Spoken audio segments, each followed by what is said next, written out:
Welcome to another episode of 5th Edition Dungeons & Dragons Fate of Simarin, homebrew made by HellFirePvP. Yay.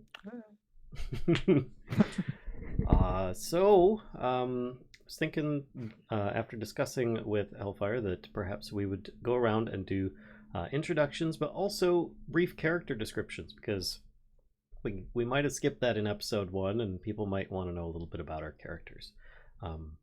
If not, we might want to tell you about our characters at least. Be forced to listen to our character descriptions. Mm-hmm. So, Mandatory. being the person that I am, I will lead with an example, and then we'll move on down the line. Excuse me. Do not do that. That was a burp. Anyway, Wow. Wow. I am Vallen. I'll be playing as a female half orc by the name of Celes, and she's of the Order of Catel, which is an order of knights that worship knowledge, but also the god of knowledge, Catel. And the symbol of it is, of course, that of an owl, I believe, clutching some books. Therefore, she also has a familiar by the name of Luna that is a snow owl. She is about a little over 6 foot tall. She's got grayish skin, even though it looks somewhat greenish here, as half-orcs tend to have grayish skin. She does have some facial marks on her, like some lines across here, as well as some dots lining down her forehead, as you might see here. I couldn't get the character maker to kind of make it any better. She's got long black hair, much longer than what's shown here, and she does have tusks protruding from her bottom jaw. She's got some plain brown eyes, and she was raised in a relatively well known area. I won't get too much into her backstory, but she's athletically built, wearing chainmail. She carries a glaive, which, for those not familiar with that kind of weapon, it's a sword basically on the end of a very long pole. And she doesn't have a shield with her. Excuse me, wearing chainmail. And she does know a little bit of magic. Not a lot, but a little. And she is companions with Giya. Is that my cue? That is your cue. Okay. So I'm playing Giya, who is a turtle. So if you don't know what a turtle is, that is kind of a gigantic tortoise turtle person. So she is she's probably about 6 feet tall. She's got this big chunky shell. Typical kind of tortoise skin, got this green leathery skin. Her shell is decorated with quite a few carvings and etchings, and she is otherwise kind of very tall, muscular. Her arms and legs are kind of like tree trunks, and she spends a lot of time outside, so her shell is kind of liberally covered with moss and lichen, as well as these etchings. She kind of has this kind of rather pointy, like, upper beak, and which has actually a dark iron piercing in it, and she has these reddish orange eyes. As far as like her general demeanor, she's generally a very calm person, calm turtle. What's her general color? Well, she's got like this green leathery skin, and her shell is like this green brown mottle. So she's got a lot of green going on. Okay. And we'll move on down to Lyssa. I am playing Sarren, who is a Furlbog druid of the Circle of the Shepherd peoples. Of course, their little person they worship is, I hope I pronounce it right, Daleth. which means their tabards basically have like a nice herb growing, and the little and tendrils going down into a river. I am, since I'm a Furlbog, I'm kind of like would you say I'm like a mini giant in a way. I'm about 7 foot tall. She's 25 and she weighs about 250 pounds. She has nice red, shiny, coppery red hair. She has 2 braids on either side, kind of like similar to the picture that we have down there. She has braids on either side with, and she has a thing for scarves. She loves scarves, so she has them woven into her braids. She has just your average dark brown eyes. She has pinkish toned skin, and she has freckles, little light brown freckles all across her face. She's just, your gangly furlbog. I mean, I don't know how else to explain her. She's wearing some medium leather armor. She carries a nice little carved staff that she made herself. And throughout her armor and around her waist and everything, she kind of has all her scarves tied along her armor, kind of woven into them. And in that, there is one that is her that has her symbol on it, the Celes symbol on it, and then there is one that stands out from all of them. It's a blue cloth. It's bright blue with 2 yellow chevrons on it that she keeps on her waist along her sash, and that one stands out the most. And that is actually from a guy that they found, an elf that came through, and they tried to save him, and he died in the village. He was clutching a picture of a woman, another elf woman, and as you guys heard in the first one, I am actually trying to find out who he is, why he was so far up into the woods, because we need to make sure our people are safe. And so my adventure begins. And I can talk to and actually understand animals. Okay. And then moving on down, we've got Nerevar. And I'll be playing the smallest character of our 4. My character is a goblin by the name of Quilby, who is an ex-court jester of Kingdom of Celes. Why he's in the city, we had to discover and discuss. But for the time being, he is here. And about the looks, as average as any city goblin would look like, besides a curly goatee, and jester suit with cap. What you see typically on the jesters, with 2-color cross pattern and 2 curved horns without the bells. So he jingles when he walks? Without the bells. Without. No bells. No bells. No jingles. No bells. Okay. No bells. And also he wields a little bit oversized rapier for him. Yet he's very proficient with stabbing with it. And also he plays an accordion. Okay. The bells can later be purchased as DLC. Let me turn Hellfire up. Oh, you are already up. Okay. Nope. So, and then last but not least, we've got HellFirePvP. Hi.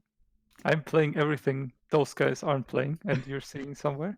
So, hi. He's the dungeon And I master. might actually at some point get my cam as well again.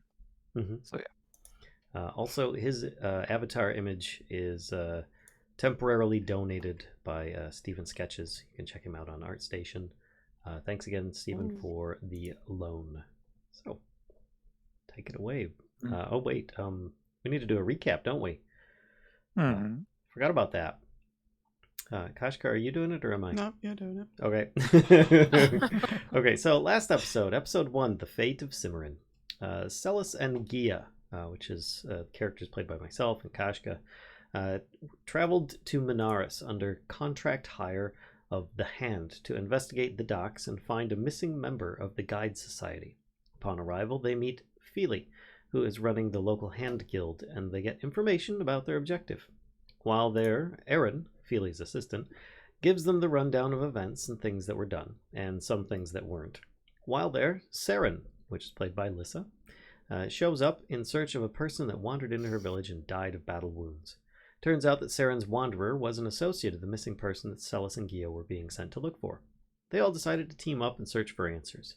They started searching at the shop across the street where Firnis was setting his business for teleportation circles, but found nothing of interest, so decided to proceed to the warehouse. Along the way, they ran into a goblin busker who offered some helpful information by the name of Quilby, played by Nerevar, to the group, but was also interested in joining them for the time being, since they were of unusual races like him in the area. They checked a few warehouses before finding the right one. In one of them, Sarren heard some movement, but the inhabitants escaped out of another entrance before being seen. Before they were seen. They found the warehouse belonging to Firnis. It was covered in debris as if there had been a big fight. After managing to set off a trap, many of the books animated and attacked the group fairly relentlessly. We retreated, closing the door on the chaos, which seemed to calm after a short period. We went to investigate the noise that Sarren had heard earlier, and found a rudimentary map and a magic chest. With a great effort from Celes, the chest was yanked from the floor, but nothing of interest was found. The chest was returned and mending, and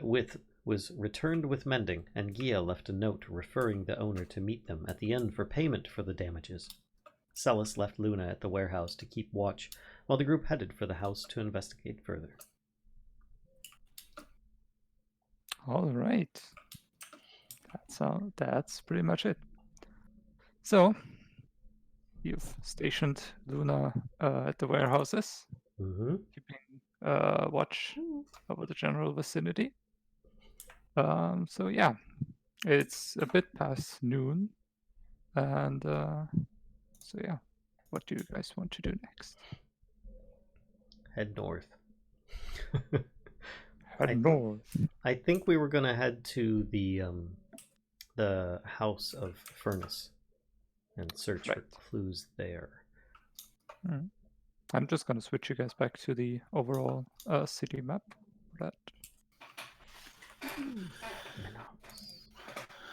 All right.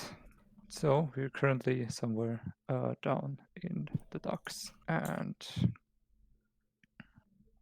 so how do you want to make your way? Do you want to go to the left of the markets, or do you want to go through the Windforge district?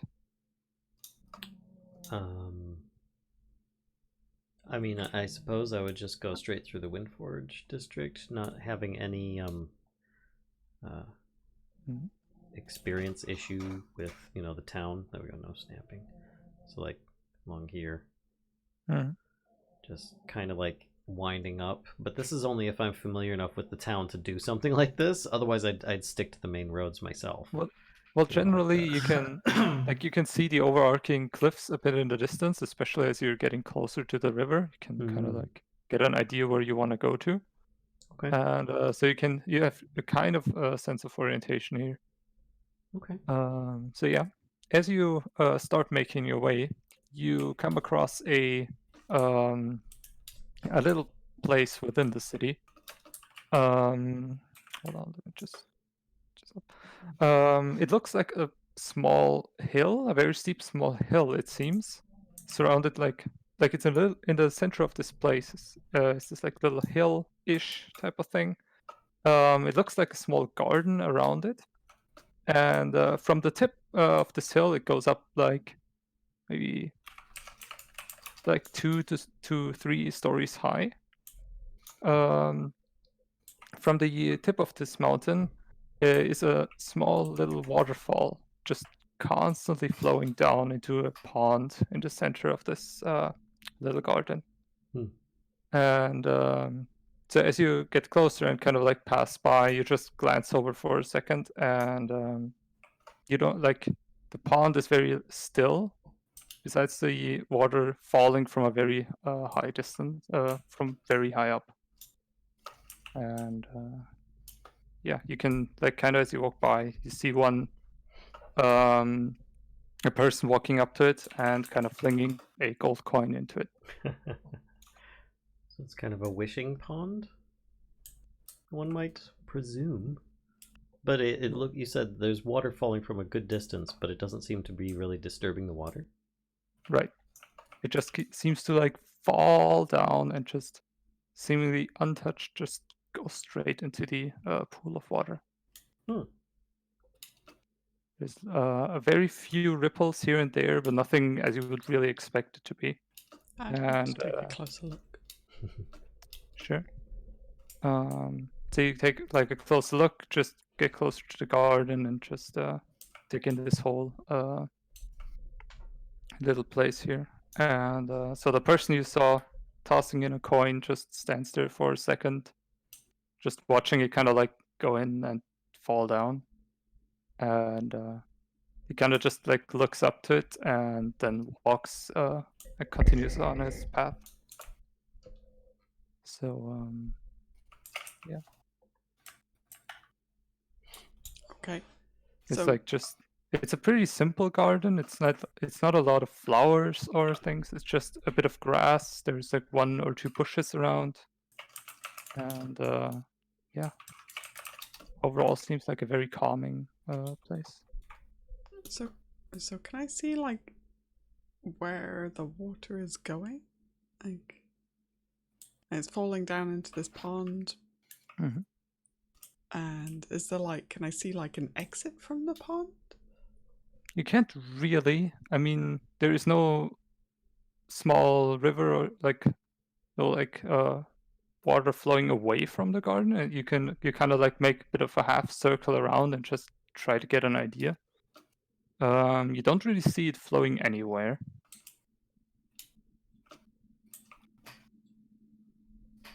Seems strange. Mm-hmm.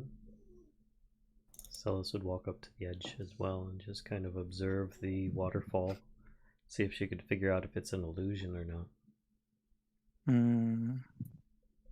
Sure. What was the roll again for an illusion? I forgot.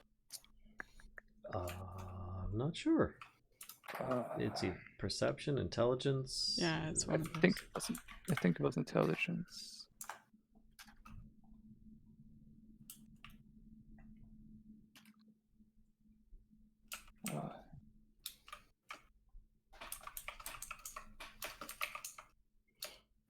It was investigation, I think. I can do that. There you go. Big, fat, strong half-orc 9. Strong 9. Big half-orc 9.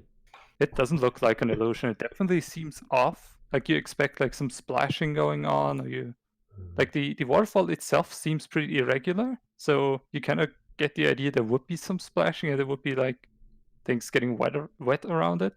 But it seems unusually still. Okay. Is this person still standing next to this? No, they kind of wandered on. They're like still. You could probably like shout at them, and they could still hear you. But they're making their way away again. Can I look around? Is there like a sign or anything up? That's why I meant to ask. There isn't really a sign as far as you can see from here. But there's a couple people around, so you could probably pick someone and ask. I'm gonna chuck a copper in. Sure. You take out 1 copper coin and fling it in. Yep, I can't like do the thing with the thumb. Just flip Sure. You kind of like flip it over and it drops into the pond. There's a few small ripples. And yeah, it is in the pond, presumably. So I lose sight of it, like as it it drops down and drops out of sight. Yeah, I'm just gonna look around and like look at the waterfall and just kind of shake my head. You know, from where I'm from, I've seen small waterfall springs and stuff. I'm just like, I've never seen anything like this. It doesn't move like normal water. Is this common where in these cities? It's definitely not common. Is anyone here proficient with religion? I believe I am. Oh, Yes. yes, you are. Then you would actually you would probably know this. Okay. This seems like a shrine to Kalur, the god of tempest and seas and water. And often its shrines and just sculptures to Kalur are just an artificial waterfall or fountain. Okay. So then, So- would I assume that it's likely to be an illusion at this point, or? You're not sure. Okay. still not sure. It definitely seems like it's enchanted in some way, Mhm. but it doesn't strike you as an illusion per se. You know, Giya can find out. She'd pretty much answer Sarren's question, saying, this is a shrine to a sea god. It's somewhat common in most of the cities to see something of this nature. I guess it's especially common because this is like a port city, and generally in the docks area close to the ports, there would be several seafaring people that might worship Kalur in search for safe travels. Okay. Yeah. She'd pretty much say, I believe it's a shrine to Kalur. It being a port city, they probably are, very connected with such the god here. Excuse me. And she says, if you so wish, I believe the ritual is to throw in a coin of currency and say a prayer to to Kalur and ask for help, guidance, forgiveness, a subtle small wish, something of those natures. Giya says, I don't believe in such nonsense. Well, I mean, it's probably mostly just a bit of superstition to help put people's minds at ease, but I think the gods work in mysterious ways. Gods. I just nod my head and kind of wander off. Like, okay, what else is in here? Meanwhile, I'm chucking one gold piece in there. Oh, you're throwing a gold piece in there? Yeah. All right. Roll a d20. Just a straight d20.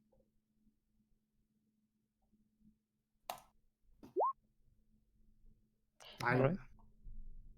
Yeah, you throw the gold coin in there, and it creates a few small ripples and sinks into the pond.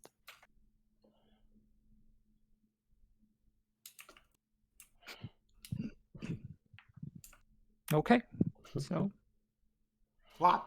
are we moving on? Or what are we gonna do? I would want Yeah, to. Giya's kind of like edging away from it. Stupid thing. I'm just running from place to place. I'm so overwhelmed by the city. Like, never been in a city before, and there's so many things.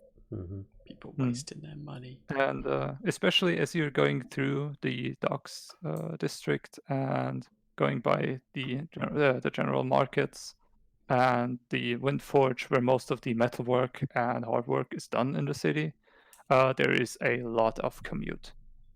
So there's a lot of people just carrying wares from the markets to the docks, or just people going about their business.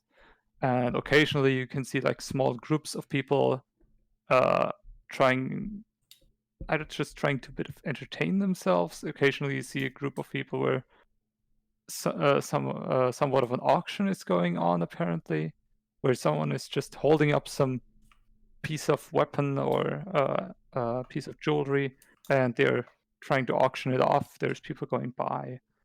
And so there's a lot of commute down here. And yeah.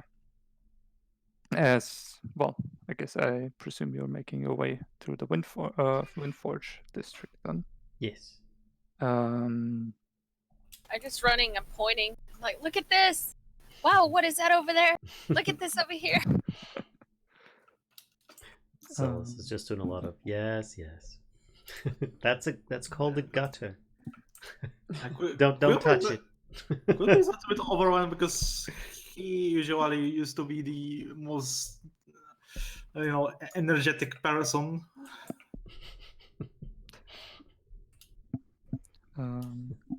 All right, so you're making your way through the Windforge district. You can clearly see a lot of the commuters died down here. There's only a couple people on the street. Usually those that are around are riding through with carriages, trying to transport sacks or just small crates you can see on there. And it seems a lot more engaged in work over here. And on occasion you come by a forge or what seems to be people doing metal work. And so yeah. Okay. And so you make your way further towards those cliffs and trying to find a way up there, which you will eventually find going through more towards the left side. Mm-hmm. And so yeah, at this point you really notice, like, leaving kind of the metalworking part of the city behind you, there is again a lot less people around here. The architecture has gone a bit from this more wooden style from the docks over to this hard these stone buildings. You see a shift in architecture here. And so yeah, as you try to kind of like get up to the one street leading up to High Bridge, you are seeing a couple of guards that are standing there trying to potentially keep watch on people that are on their way up into this district. So, and as you walk closer, one of them kind of splits off from the group and approaches you. Celes, And used to this, just kind of like steps forward as well. all right.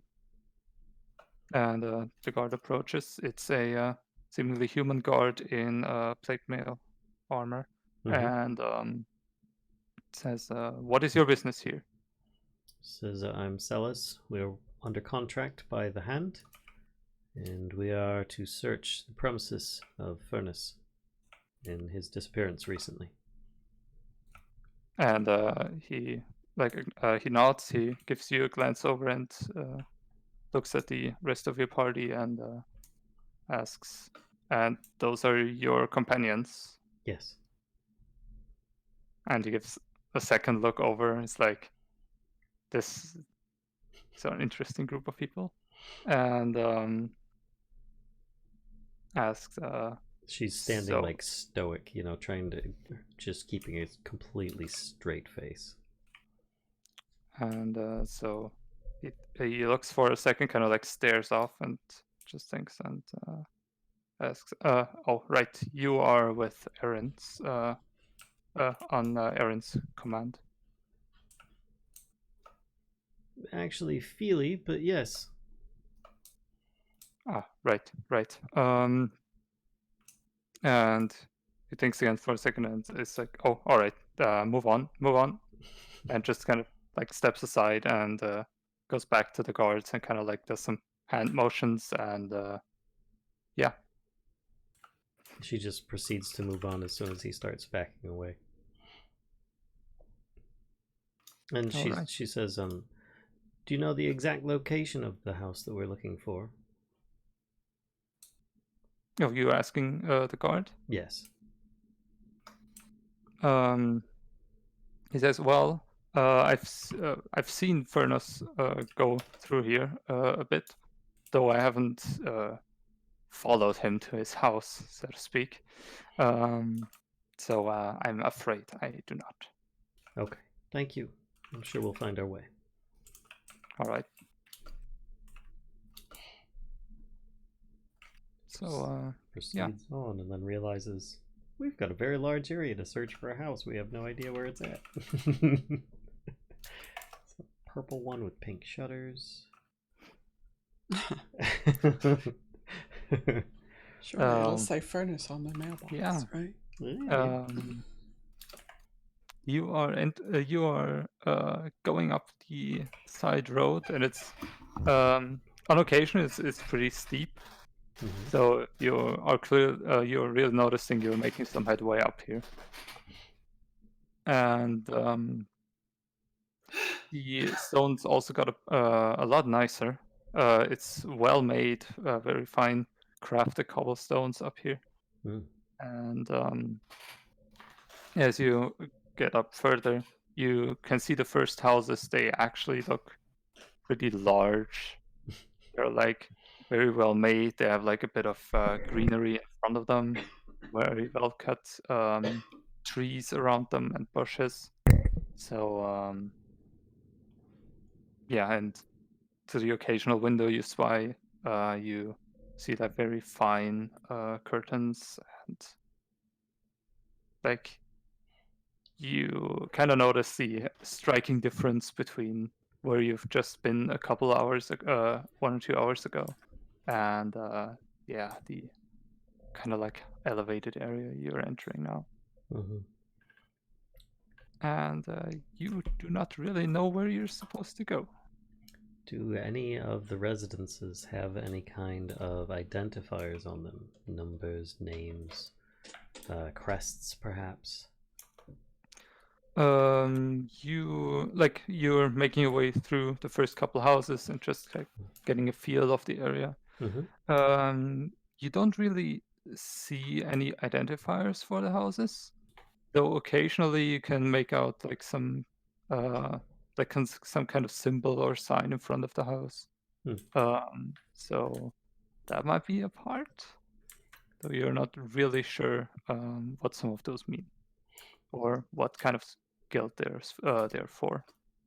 Guess I'd look for anything that would be familiar for what we saw at Firnis's transportation circle shop, or something that we might have seen at his warehouse storage room. Anything that might identify the house that way. So yeah. So I guess you're just trying to wander around and keep a look at houses and some identifiers in front of them that seem familiar. Unless I see a friendly face, in which case I might just ask Maybe we directions. should just go ask the guard. We did. He didn't know. Oh, sorry. I missed that. Well, there was like one guard down at the entrance, so. Well, anyway,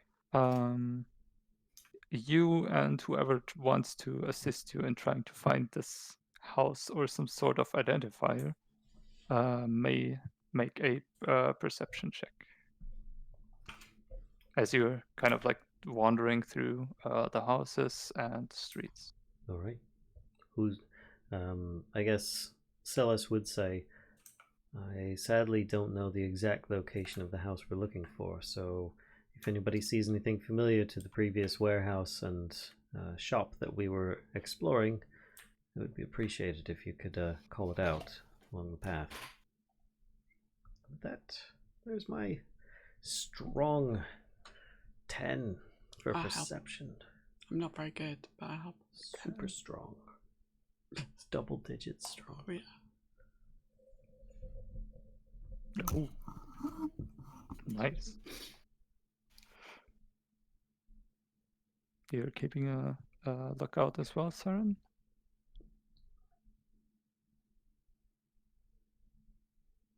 Apparently not.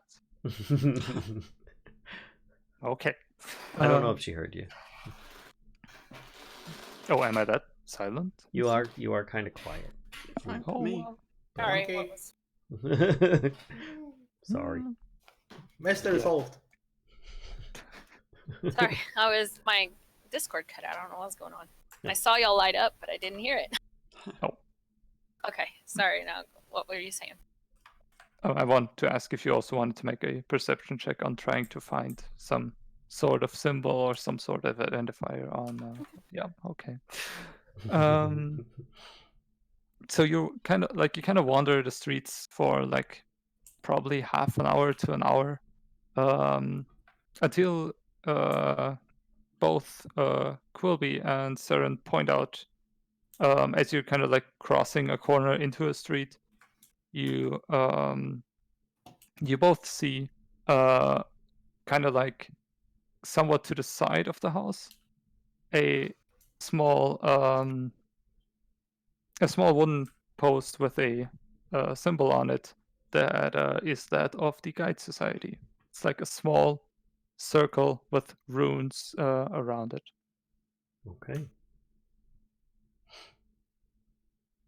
Hopefully one of you would call that out. Yeah, I'm just like, yeah, I'll point. I'm like, look, this is odd. What is this? And I'll yell at you guys, hey, look over here. That's. And Celes would I say, believe that's Guide Society symbol. Celes would say, that's it. That's what we're looking for. Mhm. But just in case, we should probably knock before we just try barging in. Mhm. She proceeds to head towards the front door and... All right, so you kind of like go into the street and Ooh. get closer to the house. Oh, that does not load now. Well, I will need to reload my Roll20 because this page didn't open. Did for us, if that Yep, helps any. I see it. Oh, that's good. I see this chest that's labeled loot crates. Oh. What? Loot for party? For a party. So you enter like the street and get closer to the house and make your way up to like the small, somewhat loosely gravelly cobbled part to it, and it's somewhat smaller than the other houses. It's not even 2 stories tall, and yeah. Okay. So Any broken windows or anything like that we notice on approach? you don't really notice from the 2 windows you can see. Okay. From like kind of here and here, looking into the room, you can see a carpet and some kind of like armor standing about. So yeah. Okay. So just approach the door and try knocking, like I was saying. Okay, you knock, and there is no response. She anticipated that though. Who was it that had the key? I do. After a few moments, she'd say, Giya, would you mind seeing if your key works? Yeah. So I'll move up to the door and give the key a try. Yep. The key fits, turns, and with a click, the door unlocks. Wait, hang on. What if there's more flying house equipment that is willing to chew on us? She says, My well, eyes get real big and I hide behind Giya. I was like, I don't want to go in there. she says, well, you're welcome to stay here while we search the premises. We might be some time, though. Giya says, we'll deal with it. It really hurt last time. I mean, it hurt y'all anyway. Of course we'll deal with it, but I would like to evade some of the injuries. Giya opens the door.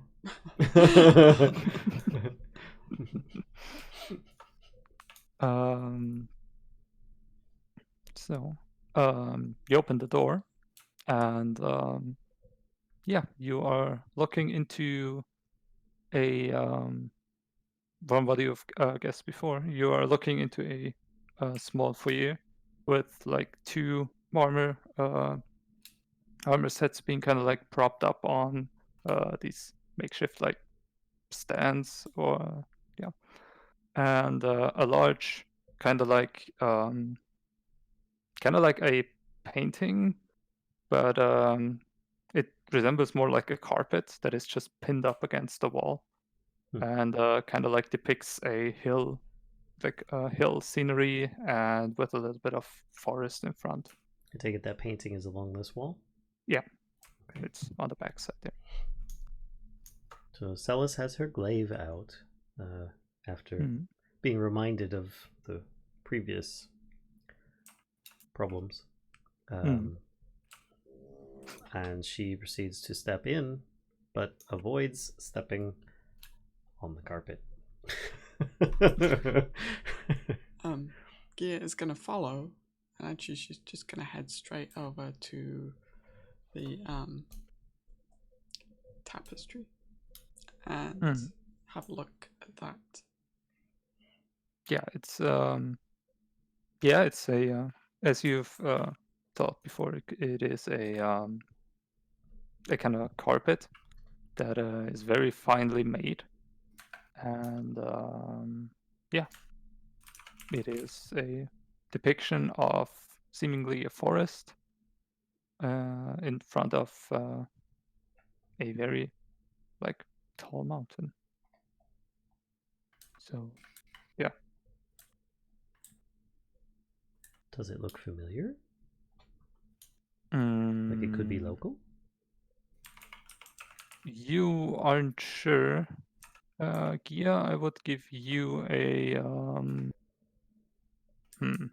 what be a good check for this? I'm not too sure. Probably just either, just straight intelligence. I just don't really know. Okay. Meanwhile, I'll go and scout the outskirts of the building. Giya, it kind of seems familiar. You've seen this kind of a scenery before, but it doesn't really like strike any specific resemblance to something you've seen. Okay. And Quilby, you make your way around the side of the house. You can see like a couple bushes that are they were previously well cut. You can like still see the kind of like shapes they were going for, like a bit of a cube here.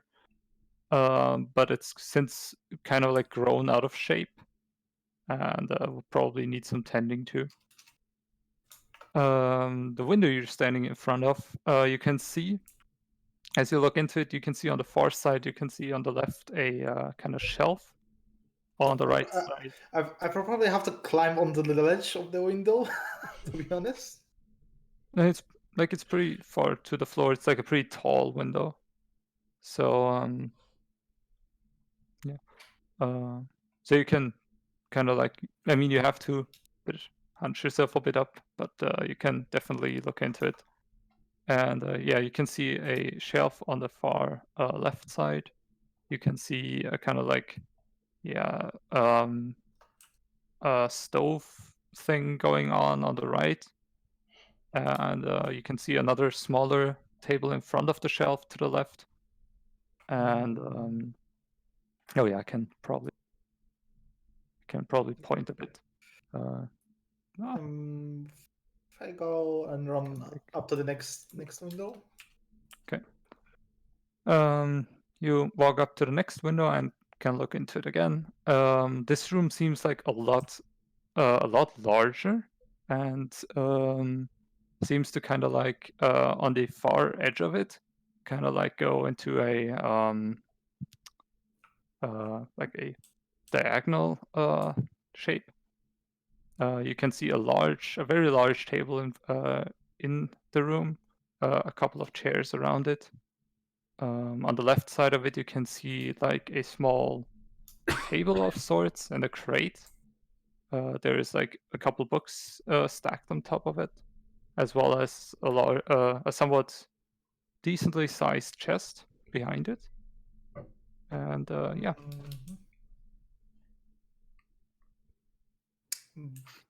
Do I see any signs of activity? Like if someone have been recently into this building, or Give me a perception check.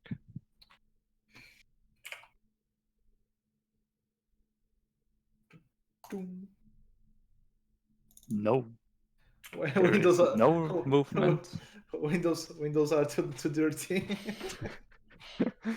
You don't see any movement going on. It's just a still interior.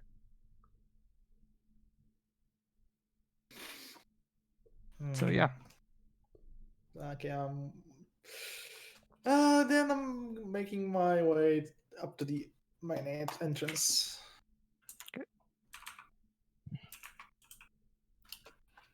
I'd like to proceed over towards the double doors. I don't know if they're glass doors or regular doors or what. So. Well, they seem like wooden. Okay. So there's no glass in them. So okay. Yeah, but they look wooden. She'd proceed to open those doors as well. I'm Right. going to do two things. First, I'm going to pick up the corner of this carpet tapestry that's hanging on the wall, see if there's anything behind it. Oh, okay. So yeah, you picked it up and just kind of like tug on it a bit. And you notice it's like pinned on the upper two corners and somewhat in like the lower half of the center. There's another two nails on the wall. Okay. So you kind of like just try to lift up, but you're not really getting very far without like it being held against the wall by it being nailed against the wall. Okay. And then I say, Celes, do you recognize this? It looks familiar, but I can't place it. And she says, I can't say that I've seen it before myself. I'm sorry. I'll go look at it. Oh, I'll you take a also look at it? Yeah, give me and also an intelligence check.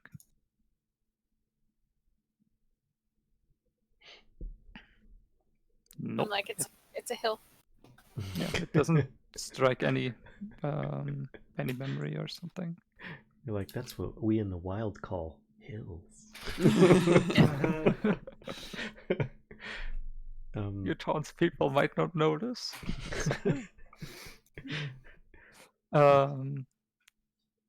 Yeah, so you open up those two wooden doors and it leads into something that looks like a corridor. And there's a carpet on the floor and seamless and kind of like just featureless walls. It's just a kind of like just wooden corridor with doors to the right and a door to the left. And not a double door at the end of it. Okay. Thinking about the fact that this guy may have been abducted or attacked or something, she thinks back to the front door and then looks at this door and tries to see if there's any signs of forced entry or perhaps signs of a struggle. Maybe the doors were forced open or whatever. You don't like just on the front door and this door. You don't really notice anything. Okay. You can give me an investigation check if you try to have a closer look. Yep. Yeah. So you give this door and kind of like the wooden frame around it a good look over, both from the entrance hall and the corridor here. And you notice these doors are in much better shape than the wooden structure around it. So these seem like you see a little bit of wear on the hinges of the door, and kind of like you can see one little mark on the door on the frame itself, like as if something has like kind of like cut into it. So probably something kind of like collided with it, or you're not really sure. Mhm. But the door itself seems just flawless, pristine. So it's feasible that either the doors have somewhat more recently than the rest of the frame been replaced, or they're just in better shape, and there's no coincidence. So, okay. Hmm. Right. She proceeds into the room, stepping around the carpet. Every time she goes by the Suspicious carpet, one of these carpets, she like kind of pokes it with the tip of her glaive just to see if it's going to react. Somewhere in the middle of the carpet. The carpet is lying on the floor Okay. and being a carpet. Mm-hmm. What are these, by the way? The big Armor stands? Yeah. What kind of armor was on them? There's just standard like kind of like plate mail armor on it. You can kind of like it's just the chest piece and some parts of the feet. Mm-hmm. And it looks like it's like one of them looks a bit dented in places, so it could have been probably used, I guess. The other one looks in a much better shape. Okay. So yeah. I just approach Giya and what are you staring at? And so, well, I was trying to figure out where that is. Perhaps you recognize it. And then I'm going to go proceed into the hallway, not bothered about the carpet. And, yeah. Which door do you want to try first, Celes?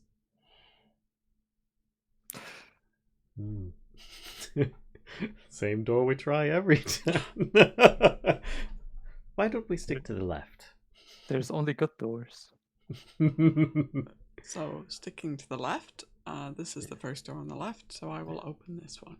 She comes over to accompany you. Sure. You try the door and it opens without issue, revealing what seems to be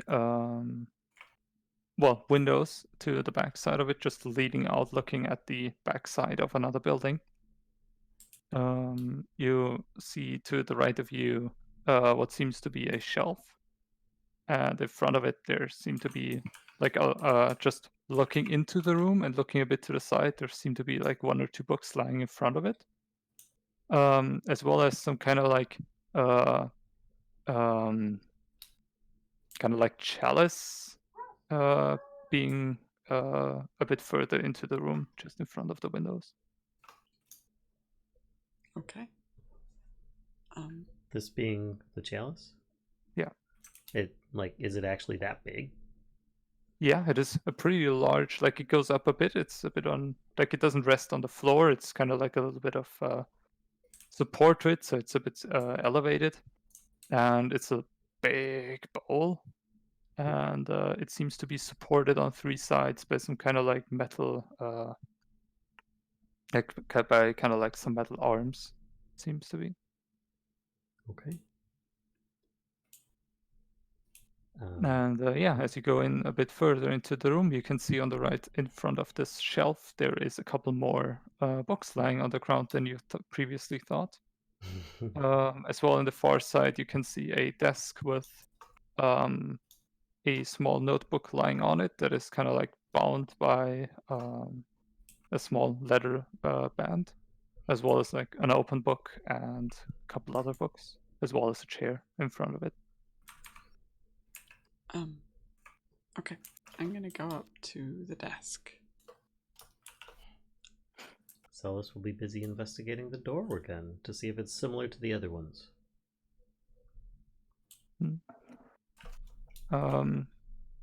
Okay, so you kind of like, give me a second, kind of like move up to the desk, and you can see a book in front of you that is kind of like just opened at some places. In a place, you can see on the left page of it some scribbles and a small sketch of what seems to be some cube of sorts. And yeah. Sarren, you approach the large double doors at the end of this corridor. And yeah, you're trying to open them? I'm gonna listen at them first, see if I hear anything, and then. Sure, you kind of like just very silently try to listen, and you don't hear anything. All right, I'm gonna push. I guess I'll push one of them open. Or did they both open at the same time? You push against them, and they don't give. Okay. So they are presumably locked. Yeah, I'm just gonna say, all right, these down here are locked. I think we could try to break them.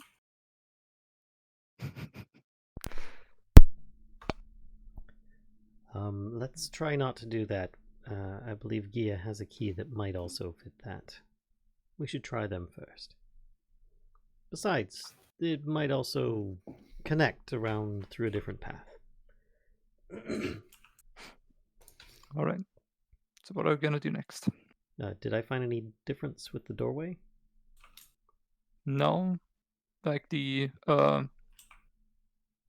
like going on from the investigation you did before, you can also give this a good look over.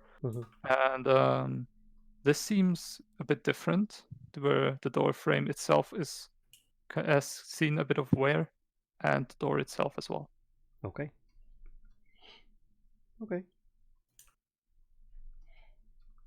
All right. Quilby, you try this door. Yeah.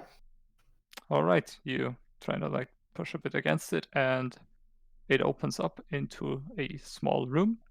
You can see on the right side of it is a small bed of sorts.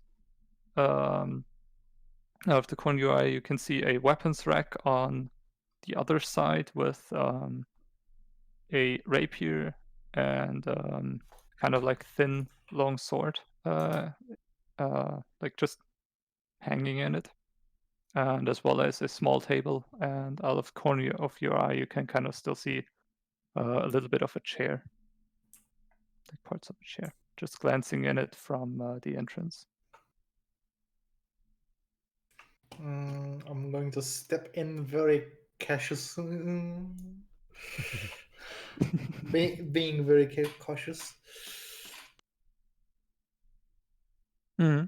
So you step in, and you can see the rest of the chair to your left, as well as the side of the shelf you were also kind of like seeing before.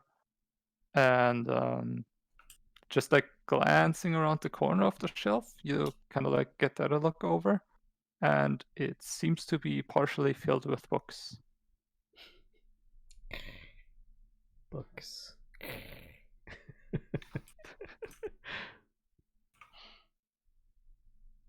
But yeah, that's kind of like the gist you get from this room so far. I'll take a look at the bookshelf. Kind of like just pulling books out, going through them, or just looking at the shelf and kind of like the book covers. Yeah, I'm trying to maybe point out which one of the books looks like perhaps journal. You kind of like go through them just like row by row, and you find a couple of them which talk about like some scenery, it seems, and then the next row seems to be a bit more focused around like chemical purposes.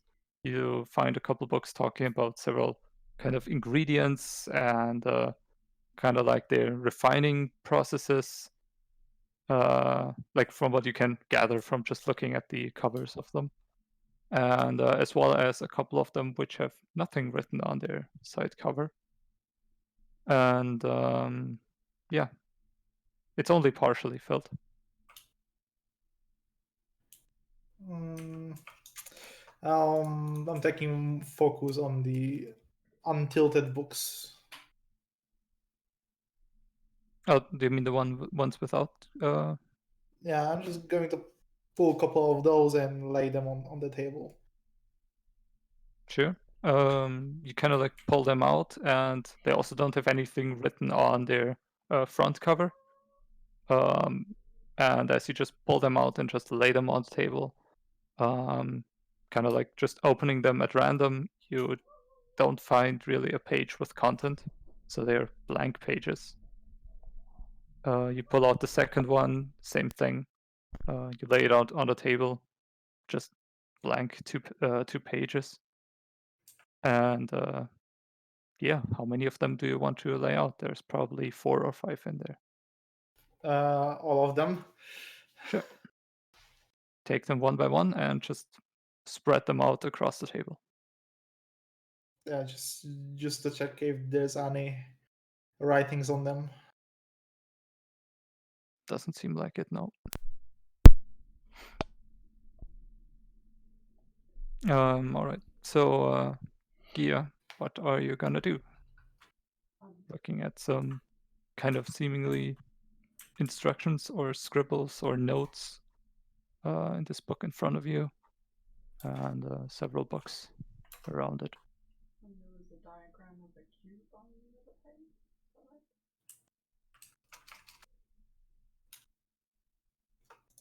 You are very silent, Sorry. or I couldn't hear you. No, I Oh. said, and there's a diagram of the cube on the other side. Sorry, the neighbor's dog is barking. So.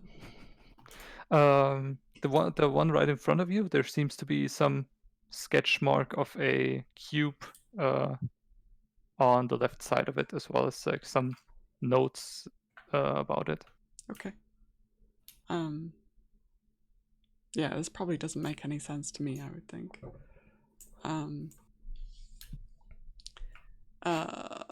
So she'll say, Celes, I think this might be more of your interest. And she raises an eyebrow and proceeds to walk forward. And is this like a big spill of books coming out of the bookcase?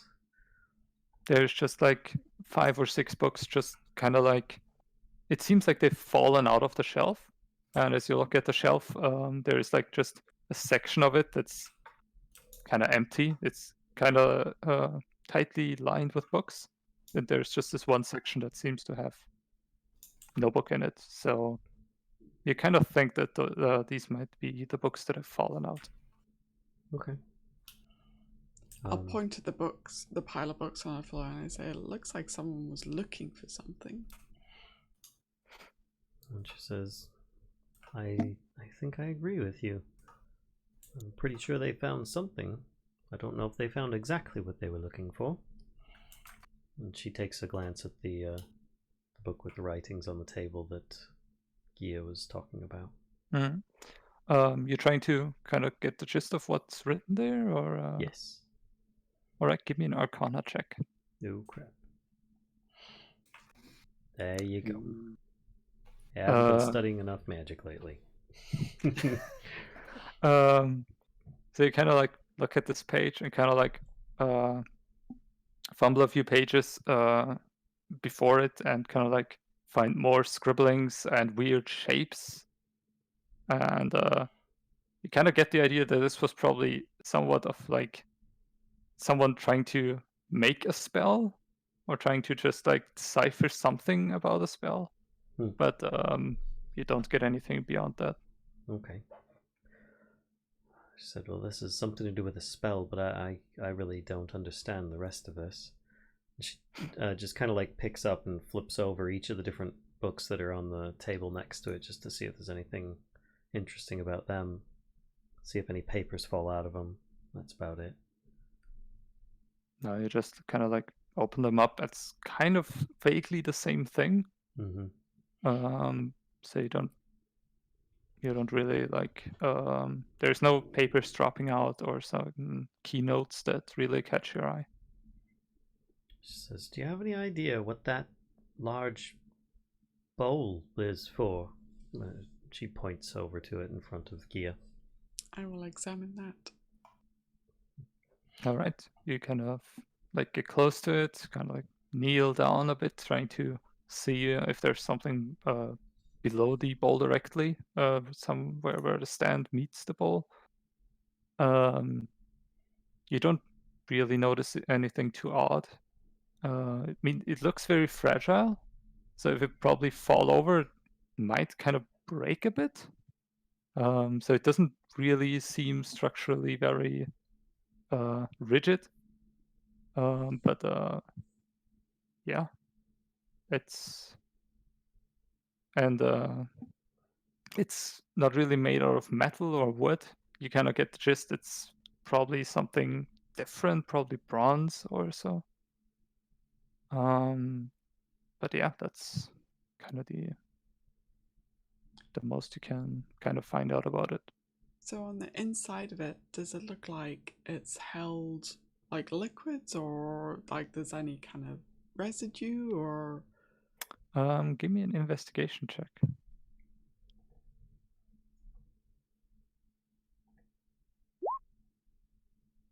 Kind of look it over and just kind of try to brush a bit off. There's a bit of dust in there. You can see that something has been burnt, so there's a bit of residue of ash in there. But yeah, it doesn't seem like it's held liquid, or at least not recently, or the last usage of it. Just seems like there's something been burnt in there. Okay. Okay. Sarren, you are standing in front of a door. Yes. Since the other door didn't open, you trying to push open this one? Yeah. All right. And in front of you, to the right, you can see a somewhat empty shelf. And to the left, you can see a kind of like oven stove kind of thing. You can also see like a little bit of a chimney go off. A bit further into the room to the right, you can see a small table with a couple drawers and a knife and a plate on top of it, as well as a small bowl. And looking further into the room, you can see just before the window a table with the chair. Okay. I'm gonna kind of walk over and just like investigate. Let's start at the end. We'll go all the way down the end with the chair. I like how these chairs have butt prints on them. I'm using the tools that I have available for me. Actually, those are lungs. The chairs are all mimics. Don't try to sit in them. They're gonna eat They sit back.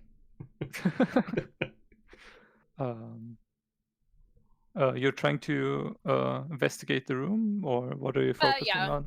Pretty much just gonna kind of look around the room. All right, give me an investigation check.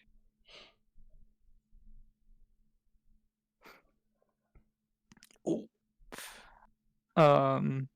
So yeah, you're looking around a bit. You're opening the drawers of the table, and one by one, and the last one you open, you find a small little bottle of liquid. It's kind of a reddish liquid. And yeah, that's... I mean, you can find a few cooking utensils, but yeah, that's kind of it. You found ketchup. Yeah. I just kind of look at it, and I just shrug my shoulders and put it in my pouch. And I guess I will leave out of the room. It doesn't look like there's anything else. Oh, there's a door. I'll walk over and listen to the door. Maybe I'll open it. Okay. So you get close to the door and listen in, and you can't hear anything. There's no seeming movement or... Yeah. Actually, give me a perception check.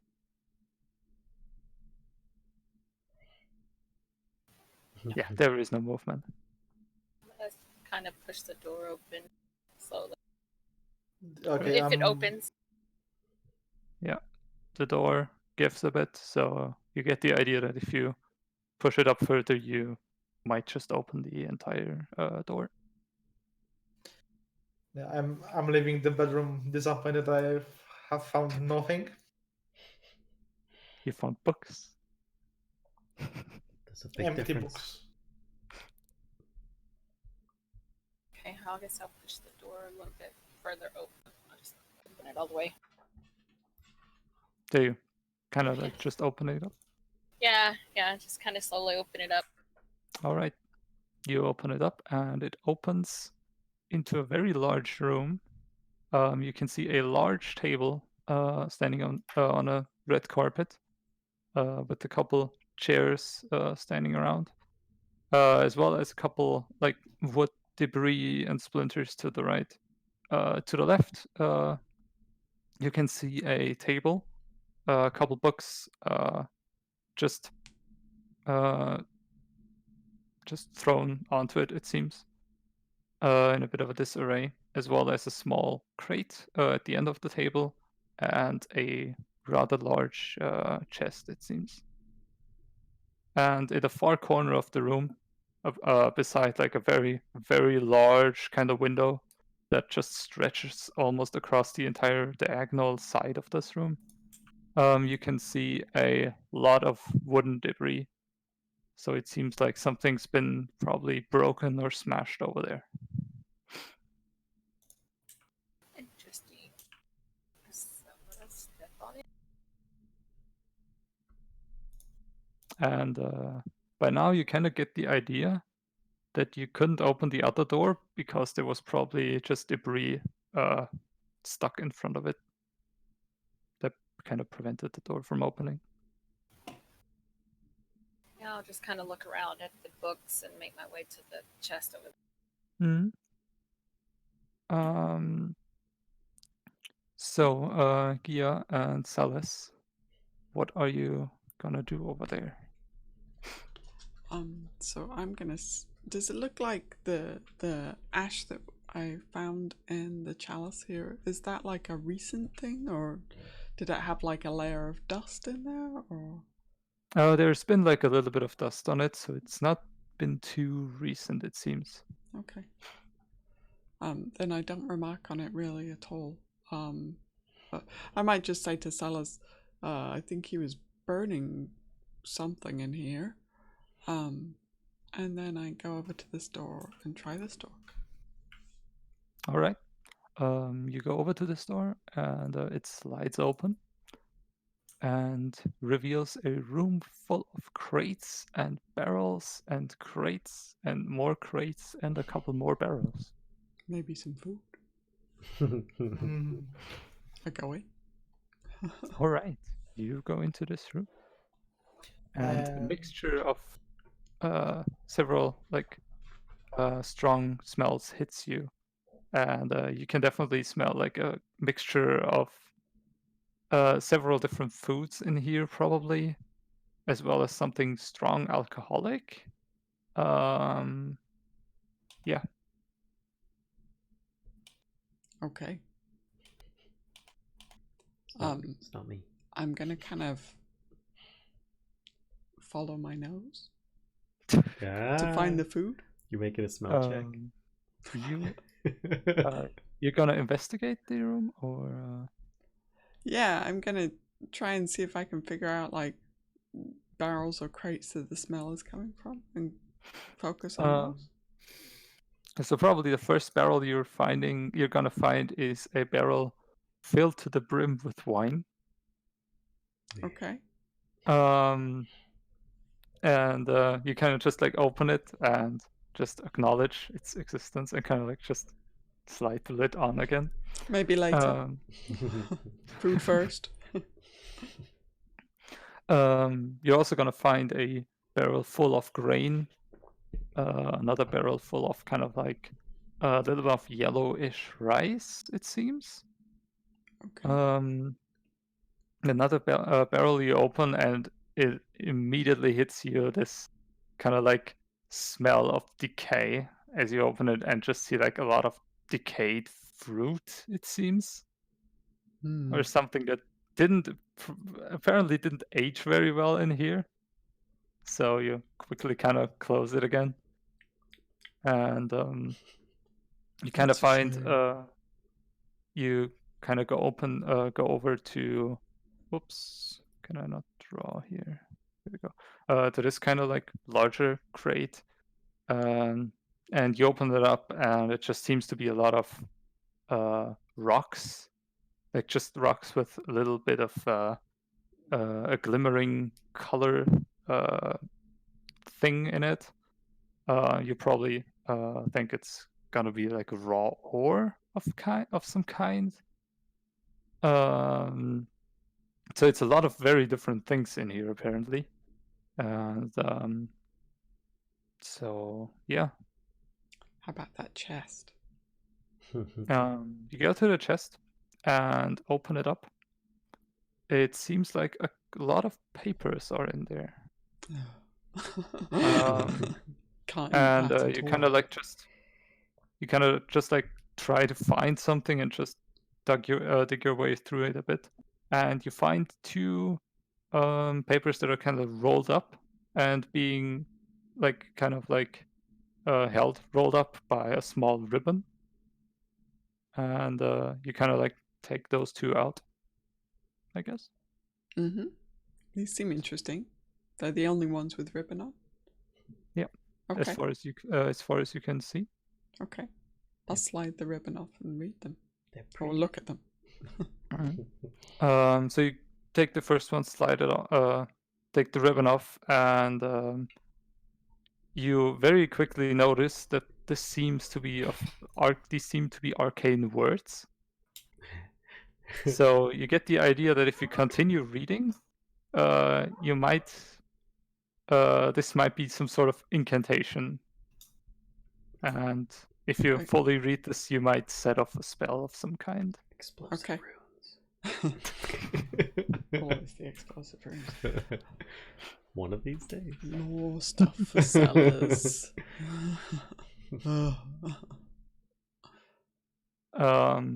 So Celes, you make your way also over to Giya. Yeah. All right. At which point I hand you these two papers. And she takes them, looks at you expectantly as some kind of Stuff in front of description as to chest. why you're handing her these papers. I think they're spells. So Giya hands you these two scrolls. One already opened, the other one still held shut, kind of. Mm-hmm. The one she gives you, you quickly just start reading it, and you quickly notice it is a spell scroll for light. Oh, okay. And you kind of take the other one, just slide the ribbon off, and begin reading. That one is a spell scroll for bless. Says these are for some simple spells. This one apparently grants light, which is one of the most basic ones you can have, and the other one grants a bonus or a boon from the gods. It helps guide one's abilities. But still no clues about Firnis. No. And Celes inspects the door here to see if it has any forced entry, which she actually doesn't expect it to have, like the previous two doors, because this door was not looking like it was replaced or whatever. Mm-hmm. But she's still going to check it just to be sure. Yeah, you give this door a quick look over, and it seems like it doesn't seem suspicious. It's there's nothing that really catches your eye on it. She says, I don't think the struggle reached this far into the house, assuming that there is one. The main entrance and the double doors afterwards seem to have a possibility of being replaced. Or maybe someone used that fancy spell you have. Perhaps. That could be a very good possibility. These last two doors we've come through did not have such evidence, so I suppose if there's anything in here that suits your fancy for your appetite, now would be a good time. That or it's going to go to waste. I think some of it already has. She points at the crate of rotten fruit. Said, alright, well, did you find anything of value in here that perhaps they might have been after? Not yet, but I don't Besides think I'm done searching. Okay. I might proceed on to see how the others are getting on, if you don't mind. I'll meet up with you. Okay. Quilby, you try this door to the side of the kitchen. In? Actually, Celes, Mhm. you're gonna leave the room now? Yeah, I mean, she was essentially her plan was to go into this main room here and inspect each of the doors for further perfection. 1 second, Quilby. As you're leaving this room, like the kind of room with all the crates and barrels, Okay. you notice that there's few spilled books on the ground are kind of like shaking and rattling a bit. Gotcha. Celes says to Giya rather quickly, "We've got more animated books." She says quickly, "Come through here. We can just close them in. So, but I need to search this room. We can come back to it once they're done." How about I just stay in here and search it while the... While the storm wears off. She says, "All right. Call if you need help. I'll be just the other side of this door." And she closes the door. Okay, and I'm going to close the door behind me as well, this door. And Celes is going to hold the door just in case. I might, like, roll this barrel in front of it. So they can't Okay, push. okay. The wine barrel. Push it open. That should... All right. So, in the meantime, Quilby, you are standing in front of another door. And you're going to try push it open? Mm-hmm. All right. Correct. So Correct. you kind of shove it a bit and it doesn't give. Try to pull it. Doesn't either. It, like, you can, if you rattle a bit on it, you kind of get the idea that it's locked.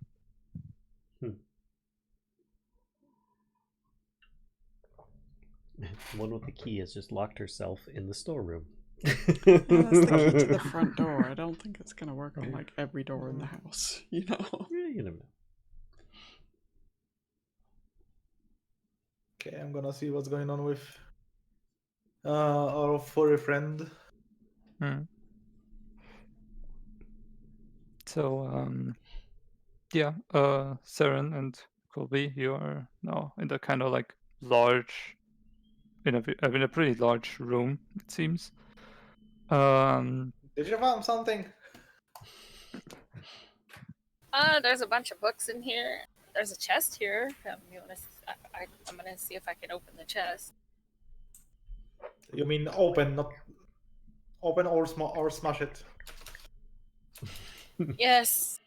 I'm just gonna open it. I'm gonna try to lift it open. Yeah, sure. You kind of like grab the side of it and lift it open, and it seems empty. There is a couple bits of wooden debris in it.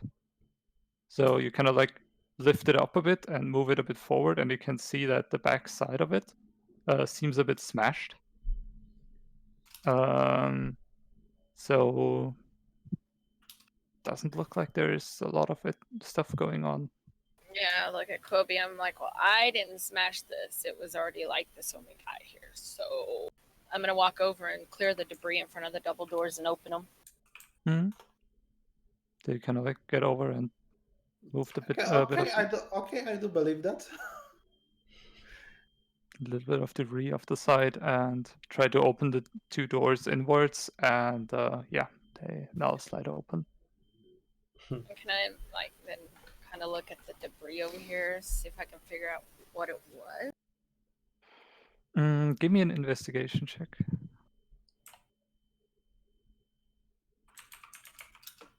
Oh, yeah. You're looking it over and trying to like piece a bit of stuff together, and you can find two books that are buried beneath the debris. And you kind of get the idea that this probably has been a small crate or chest of some kind. You can find like a few small curved metal pieces and you kind of like assemble them a bit together. You kind of get the idea. Yeah, this was probably a crate or chest, and there might have been like one or more books inside. I hold the books up and I'm like, well, I think there was more books in this. I think it was a chest at one point. Whatever they were looking for, they either found it or they were angry they didn't find it because. As you're holding the book up, Oh no! it kind of escapes your grasp. I just And- scream. I just let out the worst blood curdling scream ever. And I'm like, they're alive! does my Wait, what? So yeah, this one book that you previously held kind of like escapes your grasp and now floats up above a bit. And same by at your end actually, Quilby. You kind of like as Sarren lets out this scream, you kind of hear a bit of rattling behind you, and you notice as also hear another one of these small booklets kind of like just starts hovering and kind of fletches its pages open. And yeah, I will need you two to roll initiative. as she screams, you want the rest of us to roll as well. Oof. I mean, you will probably join in on the fight pretty quickly. So yeah, I will need you to roll as well. Okie dokie. Oh,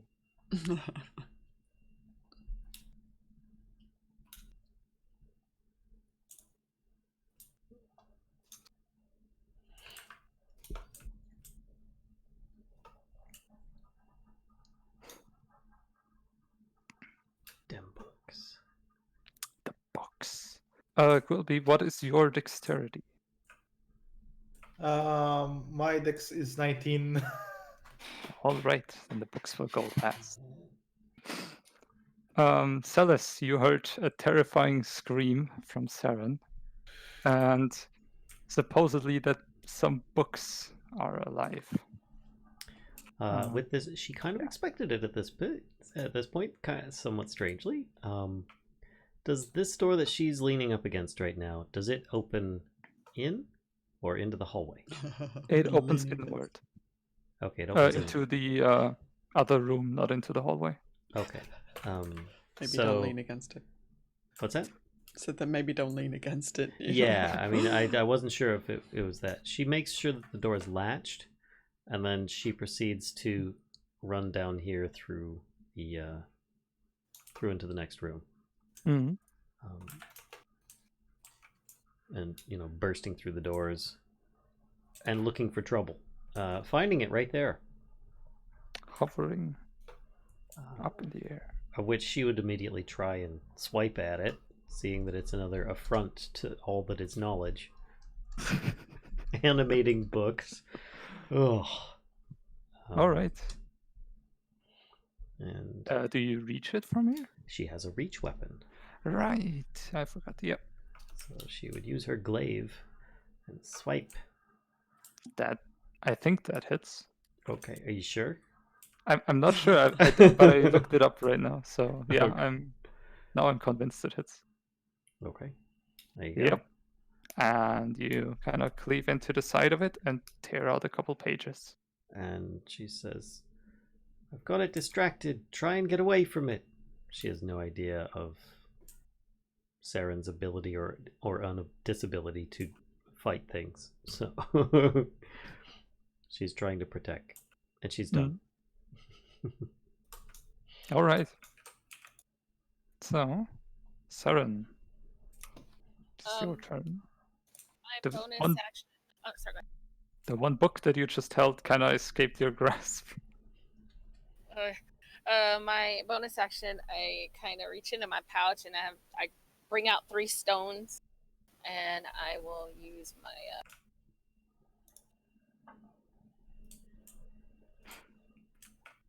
my magic stones, And I guess as an action, I'll throw one.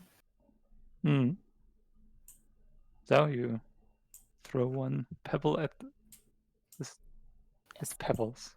All right, so you take one pebble and throw it at the book, to which it kind of like it catches it off guard, as it was still kind of like recovering from being cleaved into, and it hits its smack center, and it just flies against the wall and drops to the floor. Okay. I'm gonna take the chance and I'm gonna move backwards.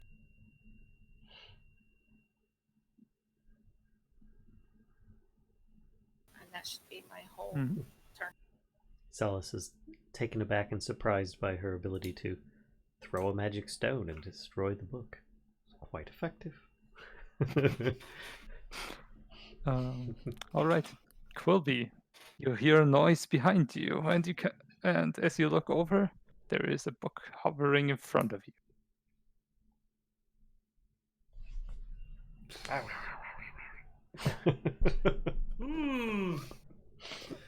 I'm gonna let out a scream. I knew it.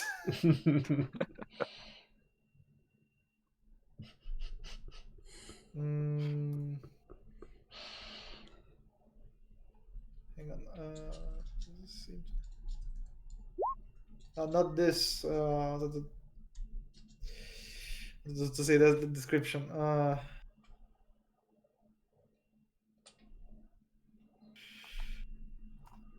Why is this showing up? Come on.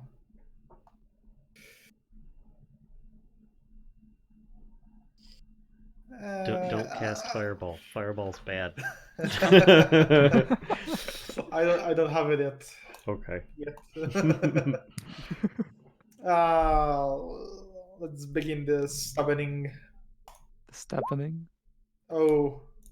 Oh, you try to stab it, and it just kind of hovers out of the way, and you stab into the ground. So, sadly, didn't hit the book. Can I use this as bonus action? Hmm? Yes, I can. As bonus action, I'm gonna tumble away and disengage. Yeah, under the table. you can definitely do that. And tumble and roll under the table. Oh. All right. Now it's the book's turn. The one remaining book. As you just tumbled out of the way and it clearly saw you going beneath the table, it is actually small enough to follow you under the table, which it will do, and then attempt to take a bite out of you.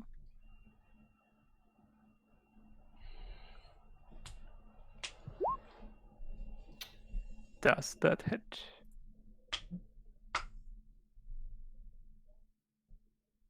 I would assume it does. Can the dash and disengage action? Yeah, okay, that hits. All right. So it's somewhat oddly formed, jagged teeth bury into you, and deal 7 damage, piercing damage. Book damage. As the book is kind of like just lodged onto you now. It just bit into you and is now just kind of like hanging to your side and doesn't let go. Great. It got my leg. I'm trying to shape it up like. And right. And from the side of the build, like as you two are in here, Sarren and Quilby, you both were in the kitchen already. Celes only like the rough directions. You can hear an almost wailing scream, kind of like otherworldly, just and just kind of in the general direction Can I draw? Thank you. Kind of like out of this direction. Okay. So probably was not Giya. That's a good thing. There's a positive, right? The Positive. kitchen's alive now. Stay positive. FYI. That was the oven. Oh god, not the Oh cooker. god. We have to fight a cooker, we're screwed. All right. That was the book's turn. And Celes, you've seen the book follow Quilby under the table. Indeed. Let me adjust my view. So she will attempt to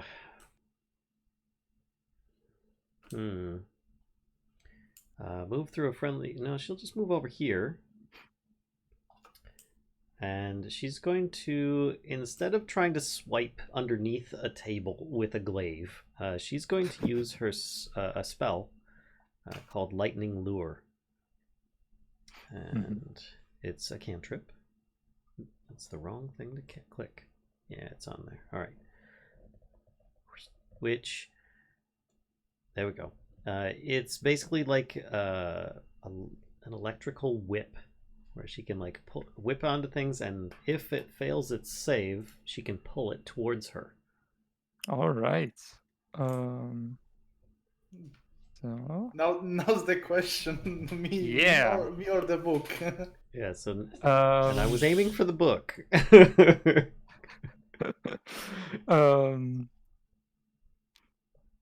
I would. I want to do a contested athletics check against Quilby, trying to Oh. whoever, like, if the book can hold on, or Quilby can kind of free himself from the book. Okay. Might So- bring in both with. Yeah. It's athletics or Yeah. athletics. That is probably beatable. Yeah. You kind of like just try force it off of you, and the book just flies open with its jaw open, being hit from the lightning lure, and is just rapidly pulled away from you and just flung into the direction of Celes. Mm-hmm. Kind of like being dragged across the floor. Yep. I think. Yeah, that's a full action for that spell, so she has nothing else that she can do except. You know. She's going to action surge. And she's going to now attack with her glaive. In an attempt to try and do kill this thing if possible. Or at least get its attention, because she realizes she just pulled it towards another target. She's trying to protect, so. Oh yeah, I'm kind of certain it hits. Okay. And yeah, you swing down with your glaive and really cut into one side of the book, and now it's kind of like still shaking, kind of fluttering, kind of hovering up again, but it's missing like one jaw almost completely. Okay. And yeah, it's looking pretty in a real bad place right now. Okay. So yeah. Oh. All right, Sarren, a book was just pulled right next to you and almost cut in half, and it's now just barely hovering in front of you. I just look at that, and I look at I'm just like, you got this, right? And I'm gonna leave. As you're leaving the book's attack range, it will try to bite at you. Yes. I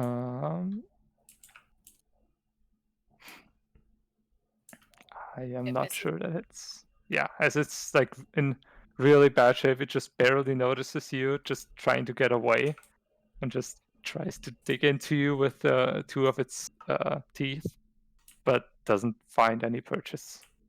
So yeah. I'm gonna step out and look around. Expect to Maybe. find a stove coming through at you any moment now. Yeah, I was like, I'm gonna shut the door to where the kitchen thing is. I'm just gonna shut it. All right, so you shut that door. From the opposite door, like kind of from where Celes went into before, you kind of hear a bit of a thumping sound against the side of against that door. So yeah, Thump, thump. there's that. Just yell, I think we need to leave. Giya, you can also hear a bit of like thumping against the side of this door. Yeah, I was kind of expecting that. Yeah. All right, Sarren, this was your turn. Yeah, that was my turn. Quilby, the book was yanked away from you. There's a sigh of relief as I pull myself up from under the table, and seeing which was basically taken instantaneously as I saw the book is still alive. Barely. Still floating. You son of a... You Son son of of a an book. encyclopedia.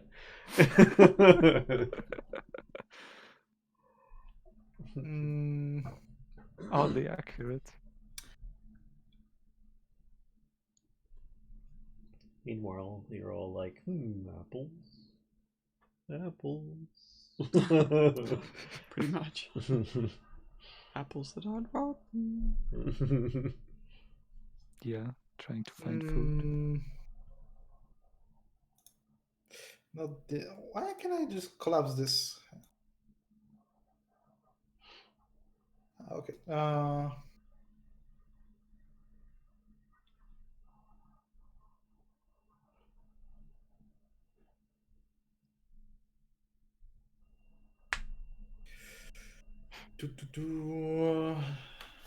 I would like heal or not to heal. That's the question. I'm gonna heal myself.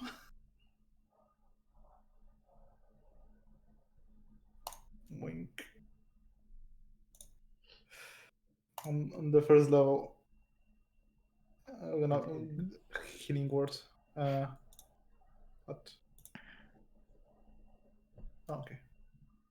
Oh. Well, Okay. Thank you, roll 20. Nice. Double Double. roll. It's the same amount twice, so Nice.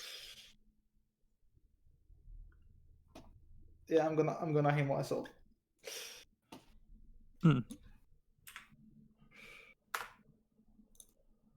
All right. Anything else? I would use vicious mockery, but you are not allowing me to do this.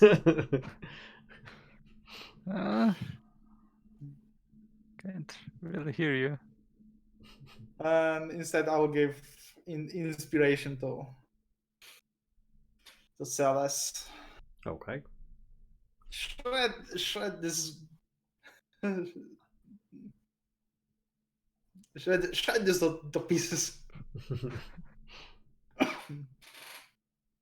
We blew all of our good book puns the last episode.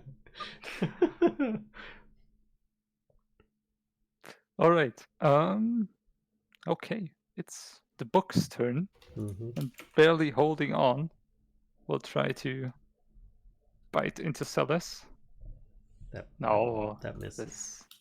This will not happen. And you can see it's in really poor shape, just barely hovering in front of you. And you can see out of the corner of your eye, from the side wall down here, you can see, if I could actually click it, thank you. a somewhat blue spectral-ish looking head kind of like peek out of the wall and just like slowly drifts into the room in utter silence, just through the wall, and just seems to be like suspended in air. Right. She's gonna shush you in a minute, just so you know. It It's what just librarian ghosts phased do. through the wall. Yeah. Great. It just straight went through the wall. Mm. And yeah, that's it for now. Celes. She's going to call to Quilby and say, "Get out of here!" And she does a quick point over to the double doors that Sarren went through. I'm still learning the character names. And she's going to take a swipe at the book again. Let's see. And she's going to use the, what is the inspiration bonus? Is it 1d6? I think it's 1d8. Let me check that. I'm not sure if it's already 1d8.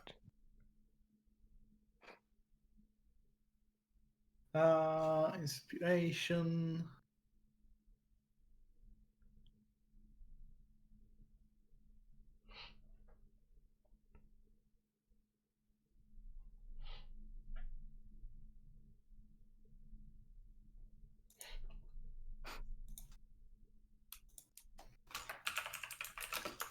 I think 1d8 starts at higher levels than what we're at. I know it's at least a d6. So would a 10 hit? A 10 hits actually, just barely. Yeah, it's 1d6. Okay. You just barely hit it. Well, there's barely any left of it, right? So that And counts. yeah, it's anything you would have done to it would have probably ended its life. Okay. So yeah, you hit the book and it drops to the floor. Okay.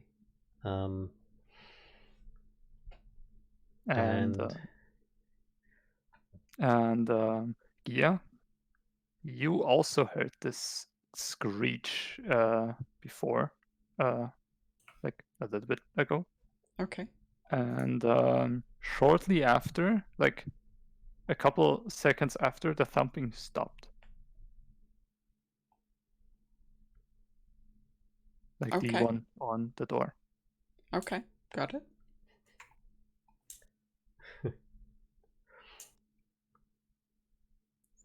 I mean, I'm just spending my time in this room searching it thoroughly. She's like, I'm not bothered by screeches. Screeches are fine. So yeah, Celes, your turn. Yeah, she finishes by just kind of moving to the doors in an effort to try and like cover for Quilby to escape. And she's going to call to Sarren and say, there were more animated books to the north door, but Giya is through there as well, in another room adjacent, and that's it. So I think any more than that is a little too long. If I want to join, should I roll initiative at this point? Hold on a second. Like respond to the shriek. We'll get to that. Okay. Want to do Sarren and Quilby another turn. So Sarren, you've successfully left the room and are now against the kitchen's door. What do you want to do? Goodness. I just kind of look around. I'm like, I don't know what the screaming was. I don't know what any of this is. The city's dangerous. I don't like it.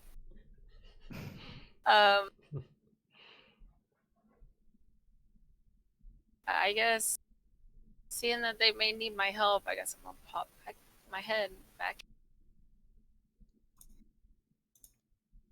right about there and look.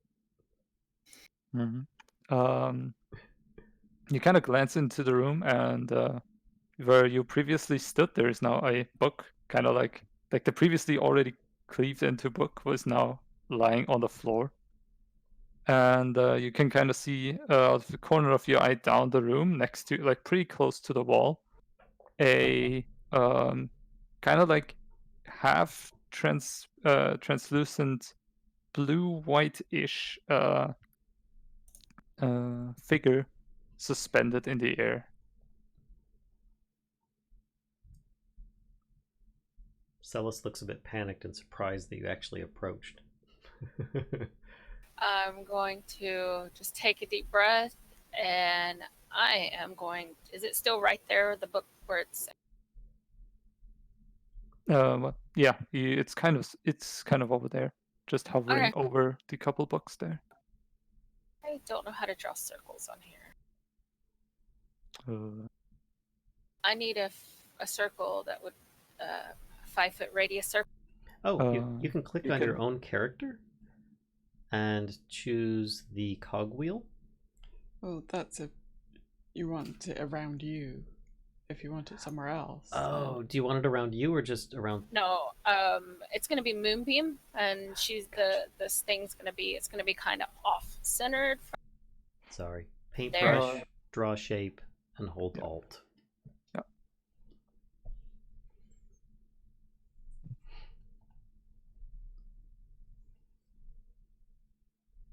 How big did you need? It used to be like a 5-foot circle. Is it a 5-foot diameter or radius? Yes, or? it's a 5.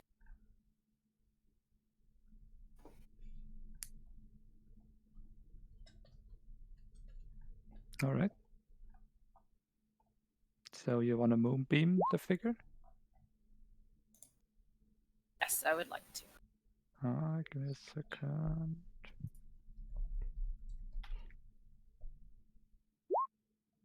Oh no, it will not make that save. I'll figure out how to draw that in a minute. So yeah, you cast your spell and hit it square center, and it just kind of takes the hit. You don't see any immediate reaction, and it just kind of, is there a second? It just drops to the floor, and it just drops out of sight down to the floor, and seemingly out of view. Okay, that's all I got. I just kind of, if I have time to yell, Quilby, get out of there. And that's it.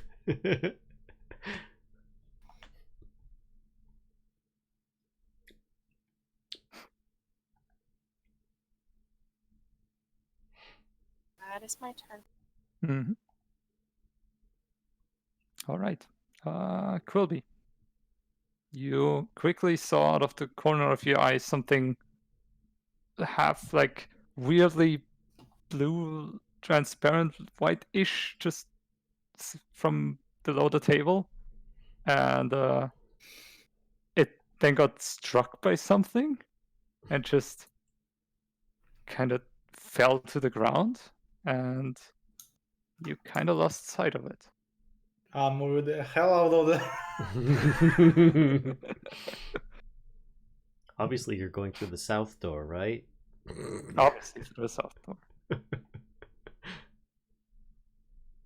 Hey, you are the one that pointed me towards Run where through where you're standing.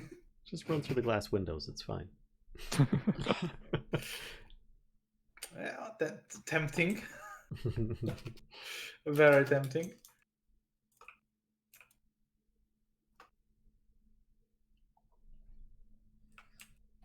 All right, that's your turn. Yeah, Just that's my turn. All right. I'm going to tumble away. He's just doing like Dark Souls. He's just tumble, tumble, tumble, Yeah. tumble, Tumble, tumble. I Get those frames. immunity frames, yeah. Gonna be all the iframes. Yes. Yeah, and that's Quilby's turn. And it is silent. Where you previously, even like Celes, you heard kind of like out of the back, on the back side, a little bit of movement against the door. In the room you were previously in with Giya, where before Giya went into this barrel crate room. You don't really hear anything from there anymore, and it's uncomfortably silent. It's your turn, or yeah. Who's your me? Yeah, Celes' turn. Or basically, yeah, you can drop out of turn order. Okay. Pretty much she would give a quick inspection of where she last saw the specter, the spirit, whatever. And then she would say, we should go check on Giya and make sure that she's okay. And she'd kind of rush the group to, go over here, and ultimately she wants to like get through the door and then like see if they're going to be attacked by books, and then if not,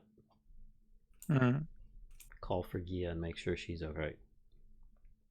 All right, so you make your way over to the door. Still panicked, or now a bit more calm? A bit more calm, but still Hurried.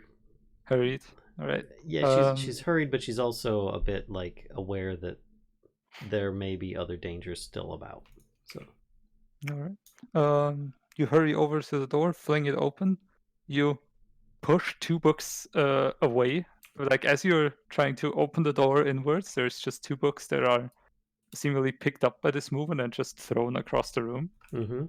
And you can see another book lying on the floor in front of the room Giya. You last saw Giya in. Okay. And she'd called to Giya through the door. Yeah, are you all right? Yep. We've had a run-in with a specter. Oh. Is it dead? Again? One might hope. I can't be certain. It dropped out of sight. And she tries opening the door. Yeah, the door is like there's a big old barrel in the way. The books in this room seem to have not stopped, and she therefore decides, chop, chop, chop, chop, chop, chop, chop. On the 3 books that are on the floor. Yeah, you kind of like rip pages out of them, chop into the cover of them, and hack them to bits and paper parts. Which kind of hurts, but she's being, double tap safe. And she says, the door seems to be jammed. Are you leaning against it? No, there's a barrel in the way. Okay. Are you coming out? Once I'm done searching. Oh, okay. Be careful. She's just kind of like, she seems all right. Are you two okay? Like, we need to leave. I push you aside and I start just shoving the door. Lucky for me, I can shove and push and pull 3 times my size. She'll step out of your way. She's not gonna stop you. I'm like, come on, we need to leave. That thing was bad. We almost got eaten by more books. How thorough of a search do I feel like I've done of this area? Like you've continued with your search, and you've actually found like some other stuff as well, like a little bit of spices, and just some seasoning, like just general spices and salt. One barrel was actually just halfway filled with salt. And the longer you kind of search through this, the more you get the idea that most of this stuff probably wasn't used for food and like keeping food. Sure, like as you've seen, like a few barrels were used for this, but the others were somewhat random or odd to like for you to kind of find here. Okay. Alright. Okay. So then if I feel like I've looked through everything and now just have this kind of come to this conclusion, then I will roll the barrel out of the way and well, before I do so I say, okay, I'm done in here. Roll the barrel out the way and open the door. Yep. You open the door. You see 3 books chopped to, or like 3 piles of paper, just mess on the floor that were previously books, and now are hacked into pieces. And the rest of the room as you found it before. Okay. I say, this room doesn't seem like it's just food storage, but I can't make sense of why some of the things are in here. It seems a little bit odd. I didn't find any food. I mean, not that I can just eat. Right. Celes says, well, I didn't search the other rooms. What did either of you find over there? I have some more books in this room. I'm pointing those behind me. This one here. Okay. Says, well, let's not go in there. What about the other room there? Just some, whatever was left of food and a chair, and that's it. And then you saw what happened in the other room. But they were looking for something. Giya goes, food? Yeah, that room looks like a kitchen, and Giya's gonna make her way through to the kitchen. And beside that room is also locked door. Now there was a locked door. I just heard somebody banging on it. I went to the other room where the books were. And in the corner, I figured out there's a chest that's still there, but it's been broken into. And then along the other side, which was what was blocking the door, is debris from, it looks like it possibly an other chest. And it's just, that's what's all over the floor. So they must have found whatever they were looking for. And I don't know, but there wasn't much food in that kitchen. But So have whatever. Says, I think the immediate threat is over.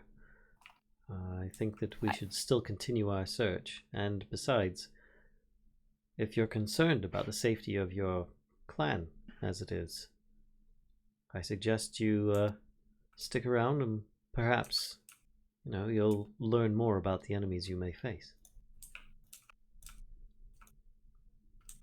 So I'm going to head into the kitchen. All right. Celes will follow behind her at a distance. Just shake my head. This city stuff doesn't make any sense. So you make your way into the kitchen. Sadly, you expected food, as previously said. You only find the utensils to make food, and or to prepare food, and yeah, it feels a little bit like a letdown.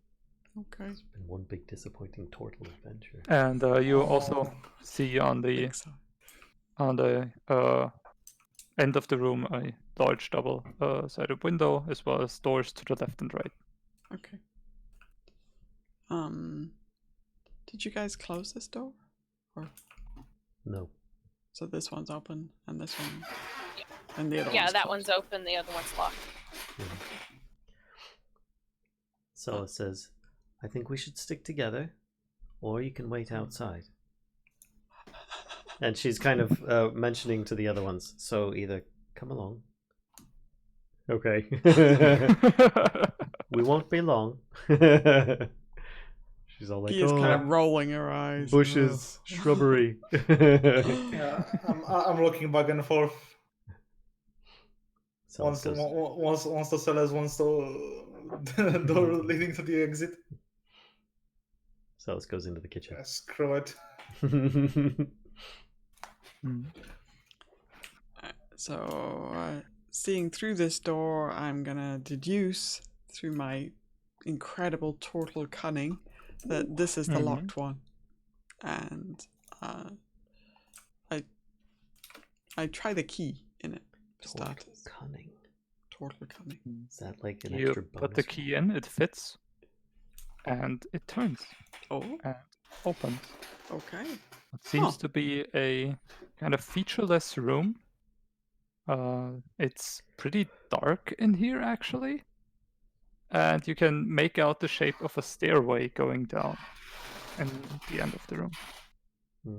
I turn to Celes before going in and say, "There are stairs going down." Celes says, "I think we should follow them." I mean, that's all the encouragement Giya needs.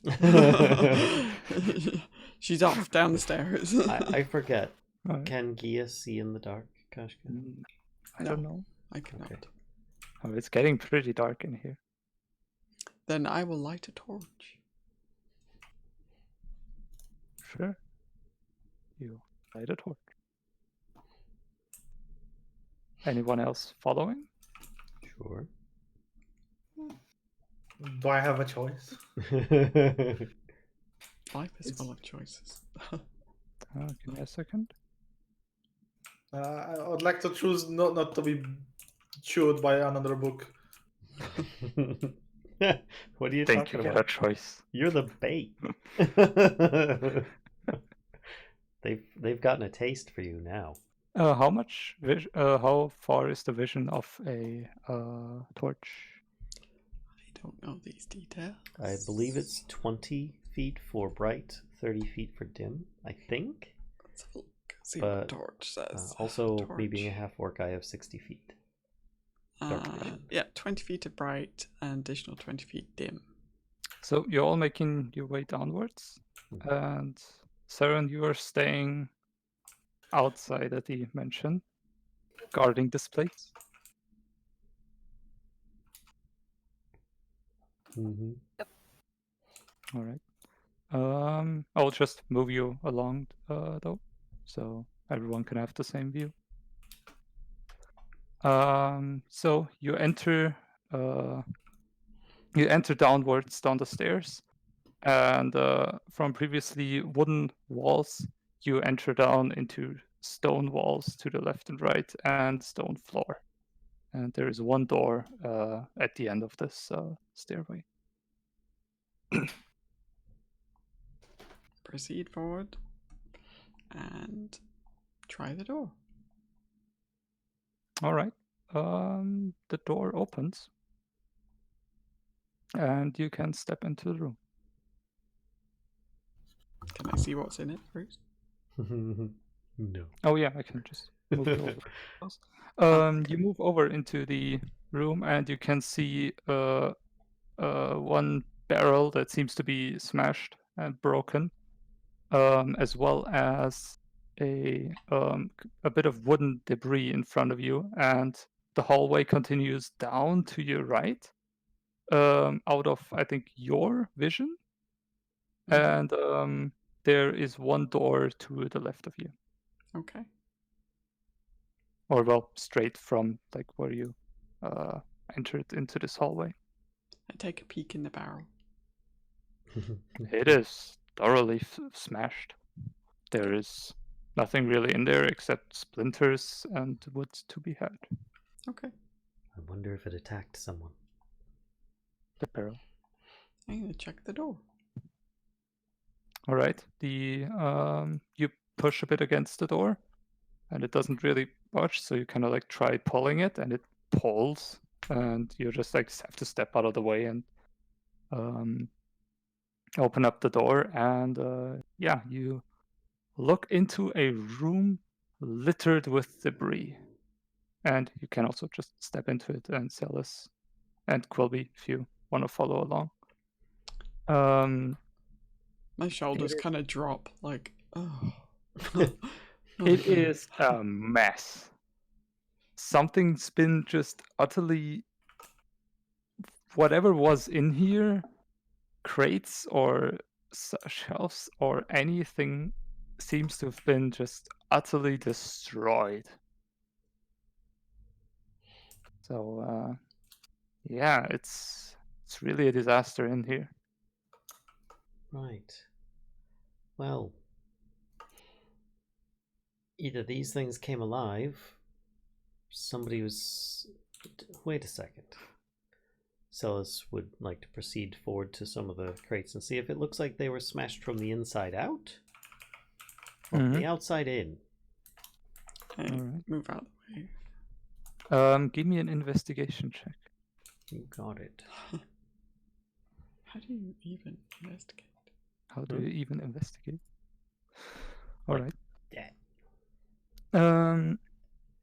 You look through the room and you find a couple of things. First, you notice that your suspicion, you notice that the books were not the books, the crates or chests or barrels weren't smashed from the inside out. It seems like something has deliberately smashed into them, either to open them or just to move them aside or just break them apart. Okay. Amongst the rubble, you find a tome that is just held shut by a leather belt around it. That's And, encouraging, actually. Less likely to bite you. well, it's gonna have a really hard time to. And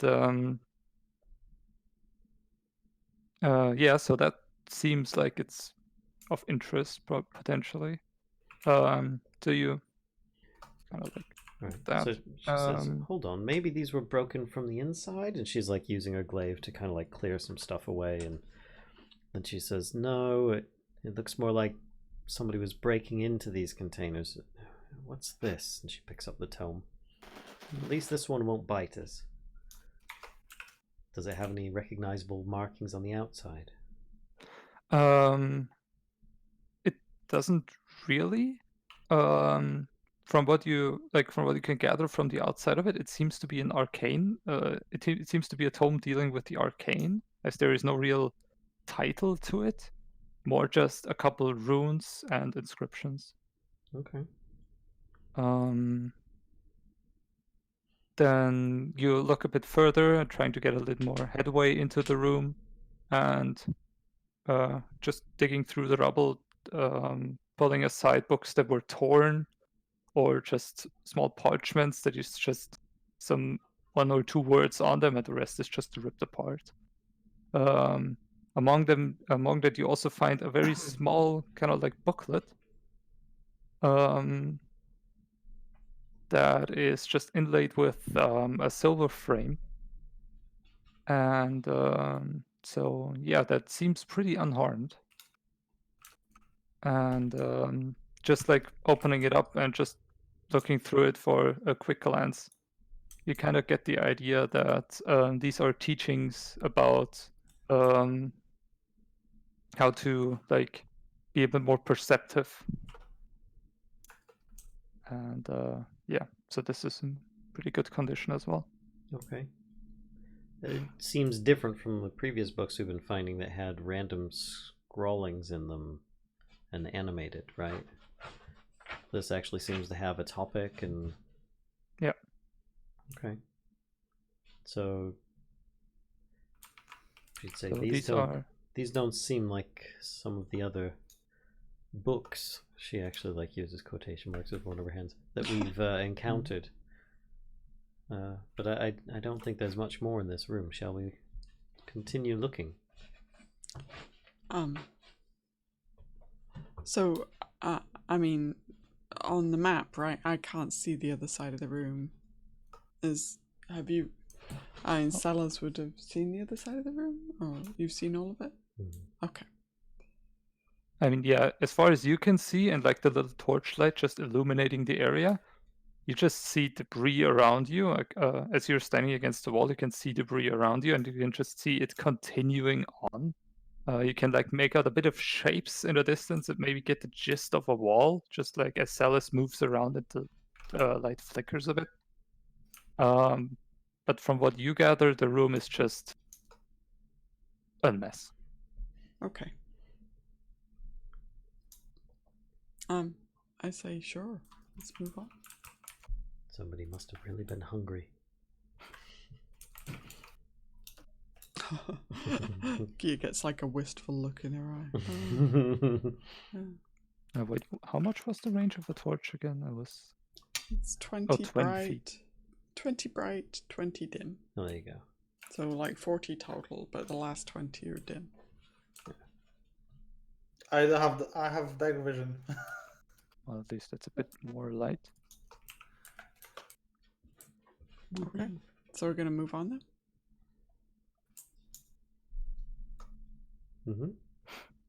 Yes, please.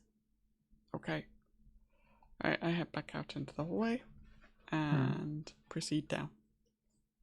As you're proceeding down, you notice that there is again across the stone floor.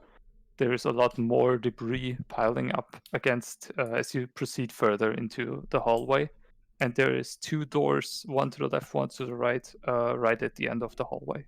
Okay. Like I start to get kind of more and more suspicious, so I'm gonna use my detect magic doodad. Lingering magic, I think it is. What is it? Yeah. Celes does have a couple more books than she had before.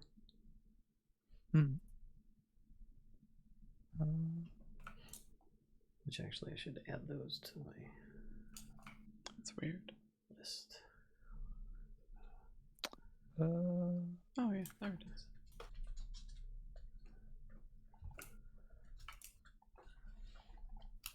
Wait, what school of magic is this?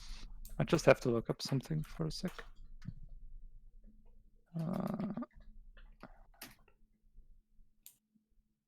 Forget what this was about.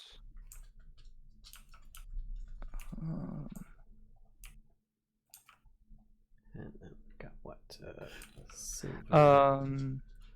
Yeah, nothing like you don't notice anything particular, except to the right of you, on the others, like just against the wall to the right of you, as you're like looking down the hallway towards these 2 doors at the end, right?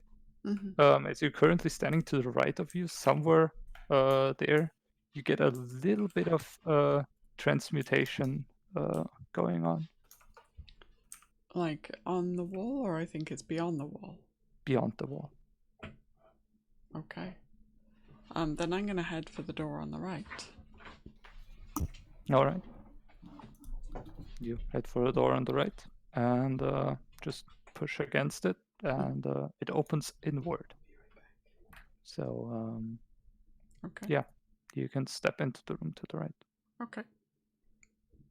And you find a couple barrels, and to the right of you, there seems to be a large shelf that looks empty. And in the corner, you can see a crate that is currently closed. Okay. And check the crate.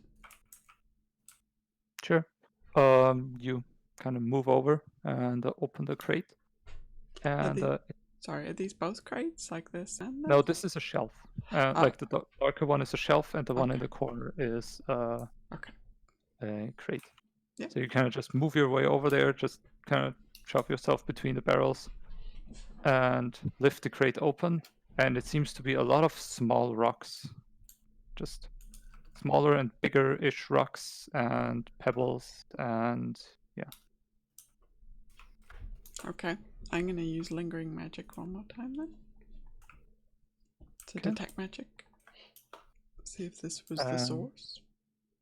And looking from the map, it's right downwards, like like beyond the crate into the wall.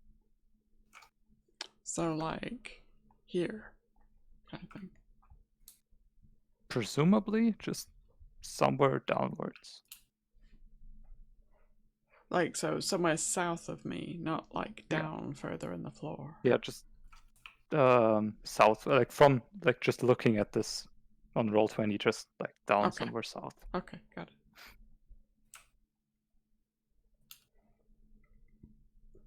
Have you found Okay. anything?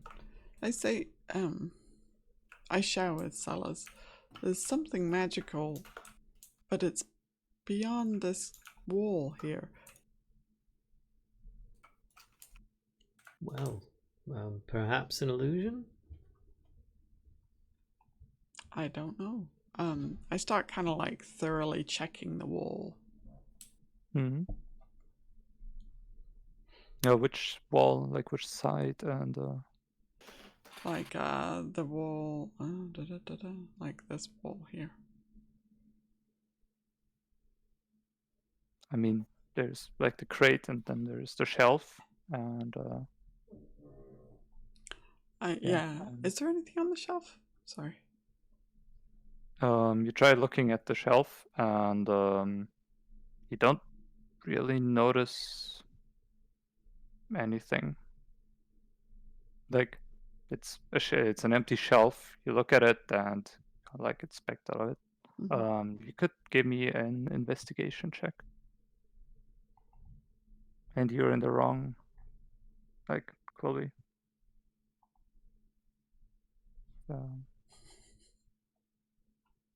I will just move you up here. Oh, okay. So yeah, you kind of like give the shelf a good look over, and you don't notice anything immediately. So I say, Celes, there's something going on here. Does And- it? Go on. There's something, yeah, but I can't tell. I can't find it. Celes starts by searching. These are shelves here. this She is starts just searching large this shelf. some kind of like secret panel lever or something like that, and then she'll proceed to start searching this crate in the back wall for any kind You of also give me an investigation check. Okie dokie. Oy. Dang. Yeah, That's you good. quickly notice like you actually like get on the side of it and just push it slightly, and just looking at it from the side behind it, you can see a gap in the wall. I push the rest of the way. All right, so you just like kind of like turn the shelf aside, and probably suggest to Giya not to get stuck between the shelf and the crate and the wall. Yes, exactly. And like completely push it aside, and it opens up into, like, you can see a gap in the wall here, and it just opens up into a room further below, Says, further southwards. is this the direction you're finding something strange? Yes. And you can just like glance down through the gap in the wall. You can see a chest, as well as some like seeming just like some barrel. Shall I move my character? Yeah, just 2 blocks down. Okay. Aha. Celes says, come on in. There seems to be strange things in here. I follow. Oh, except. Okay. Yeah, it's right. And Right through. I'm gonna move right through Quilby here. where he moved into before. I saw nothing. So yeah, as you step into the room, you can see what Celes saw before: a small chest against the wall, as well as a barrel, seemingly without lid, as well as another desk littered with some books to the side, There is a small, what seems to be like a reading desk, and another one of these chalices further into the room. As you look a bit closer, you can see against the floor, the stone flooring is a bit cracked in places. Specifically around this like brazier chalice type object. And Celes and Quilby, you look further down into the room, and you can see another bookshelf, as well as the room continuing to the left, like wrapping around the side What's this? after the writing desk. What's this? It's the writing desk. Oh, okay. I thought Yeah. this was the writing desk. Sorry. Yeah, the props aren't quite clear at Right. times. And there is a chest here? Yeah. All right. Well, before she starts opening chests, I think she's more concerned about finding other things that are going to attack us. So True that. she'd kind of motion for Giya to feel free to proceed. Unless she wants to go, unless she wants Celes to go forward, you know. No, Giya is happy to move forward, so she's gonna come stand She regards you as an equal in battle, so. over here. She walks forward.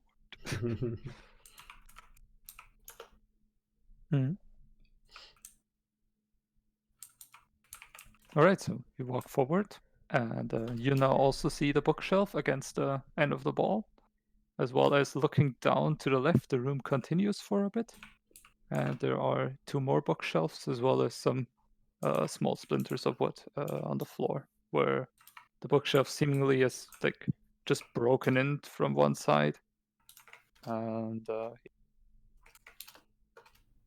That doesn't look so good.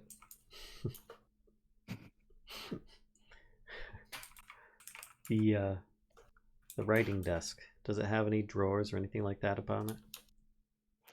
the writing desk has a drawer, yes. I'll pull it open briefly and take a peek inside. You try to pull it open, Uh-huh. and it doesn't come out. It seems to be locked. Giya, does that key happen to fit something about? And she looks at the hole, and then she holds her fingers up. I just chuck you the This key. big? Oh, okay. She tries using the key. It doesn't fit. Thank you. She gives it back. Okay. Hand axe. I'm gonna go take Chop, chop, chop, chop, chop. take a look at these shelves while Celes These is poor desks. taking apart this desk. She's gonna start trying to pop it apart if she can. While we get to it in a second, yeah, as you like just hold your torch and just look through the bookshelves, you notice that a lot of them talk, like just looking at the covers, these bookshelves are very tightly packed. So there's a lot of books here, and a lot of them talk about some arcane stuff. So just basically recordings on some observations, like recording of some experiments, as well as some self-written books. Like you notice the covers have like handwritten titles, kind of, and yeah. Okay. So these seem a lot of them seem to be recordings of seemingly experiments. Okay. And yeah, so as you bring your hand axe down on the table, roll for an attack against the table. Okie dokie. And Table attacks back. and that one. Wow. Oh, So I miss it, or it's pretty dark down here. So you're trying to hit it, and you adjust like your swing a bit wrong, so you just drop into the table and don't get really anywhere. You just stuck your hand axe in the table. Yeah, she'll keep swinging All right. if she has that opportunity. Sure. You can have another go. There we go. I think that will make a dent in the table. And there you go.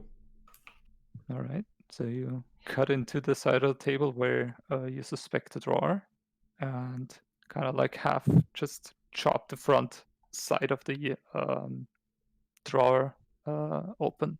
Perfect. And she able to reach inside? Yeah, you can just try to bend the wood aside and reach in. Yep. And you find a small book, just like a small booklet. So you pull it out, and it seems to be kind of like as you open it, it seems to be just parchment, kind of like bound together by some cords. And on the title, you read "Reach of Tamal," and you just kind of give a look through it, and 2L. Wow. And yeah, you being proficient with religion, know that Tamal is the deity for lies and trickery. Why? I shouldn't be surprised. Celes says, I found a religious pamphlet journal. I'm not really sure about something to do with the god of lies and trickery, Tamal. And she says something that we'll have to check when we get to the surface again. Have you found anything? Books, Giya says. They seem to be mostly regarding magical stuff. Wouldn't be how to animate books, would it? I cannot read arcane, so I could not tell you. Says, all right, well, why don't you have a look at this chest over here? Quilby, have you found anything? Nope. And she goes over and starts inspecting the arcane books. Okay, I go over and have a look at the chest. All right. You go over and look at the chest. You're trying to open it, or first inspecting it first? I will inspect it first. All right. So you just give it a look over, and yeah, it seems like a normal chest. You can give me an investigation check if you want to. Sure. Try to discern something about it. Oh yeah. Oh wow. If only you yeah. had advantage. They give it a good look over, and you see, like, you look also like a bit behind it. You can like discern a couple splinters of wood that seem to have broken off of the backside of it, and just generally give it a look over, and it seems like a normal chest. There might have been like you, from a glance of it, you seem to get that there's been a few adjustments to it. Okay. But it doesn't seem very dangerous. It seems like it wouldn't try to kill you if you want to open it. Yeah. I'll try opening it then. Sure. All right. You open it up, and it is like you open it up. It opens up normally. You see a small sack in it, and like that is just made out of some red cloth. It's Gwyneth Paltrow's head. Oh god. And as you try to reach in and grab it, it feels very light. There is a couple of things, like you feel that there's a couple of things inside the cloth, just kind of wrapped inside of it. Okay. But other than that, it feels very light. Alright, yeah, I'll pick this up. And so it's like a red, like, the red cloth is just wrapped around it, or it's like a pouch? Yeah, it's just like a red silk cloth that is just kind of wrapped around something. Okay. You're not really sure what's inside there, but there seem to be like probably 2 or 3 small things in it. Okay. I will unwrap those things carefully. All right. And you unwrap it, and there is one small black gem and two a little more lighter white-ish looking gems. One of them seems like pretty normal. The other one has like a small sparkle inside of it. And as you just like lift it up and look at it a bit closer under the light, the torchlight, you can like just see this faint sparkle inside of the gem. Okay. So No, I'm just I thought you were supposed to jam it in your forehead. you can discern it is one onyx, one clear quartz, and one clear quartz with potentially something special. Okay. So thank you. One clear. Okay. All right. I would like to see if there's something special is magical. If there's something special you found there is magical, Yep. you can give me an Arcana check. Can I? Well, I would like to use my lingering magic. Oh, is that still going on? Well, I can use it at will. All right. She gets to It's gonna turn be all the annoying. shades of the Sorry. rainbow. What? No, it's fine.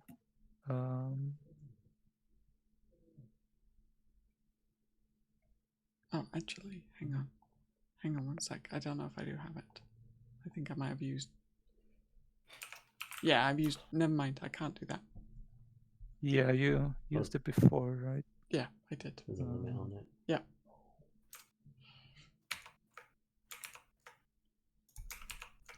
Right. So then...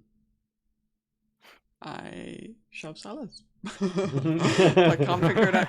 This is my answer. If I can't figure something out, I shove Celes. Nice.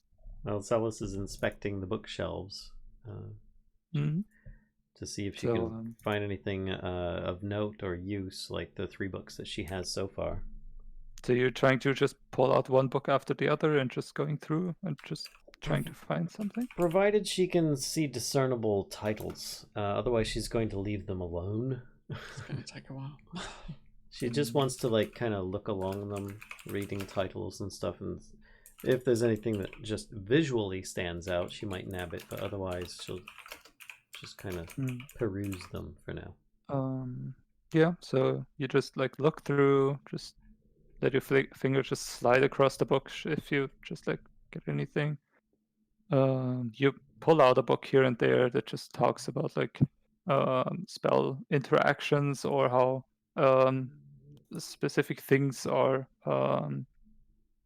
how like specific spells are made up of, trying to see if you can discern something to further your own knowledge.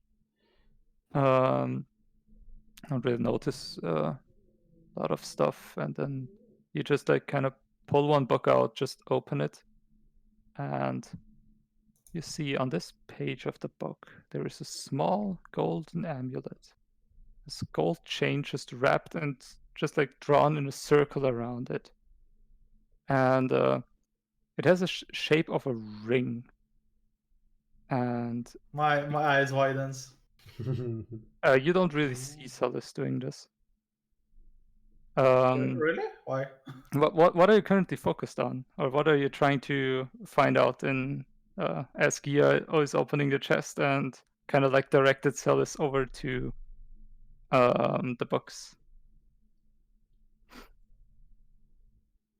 I'm kind of observing what the rest of the party is doing, because I'm too afraid to touch anything because I might set another biting book.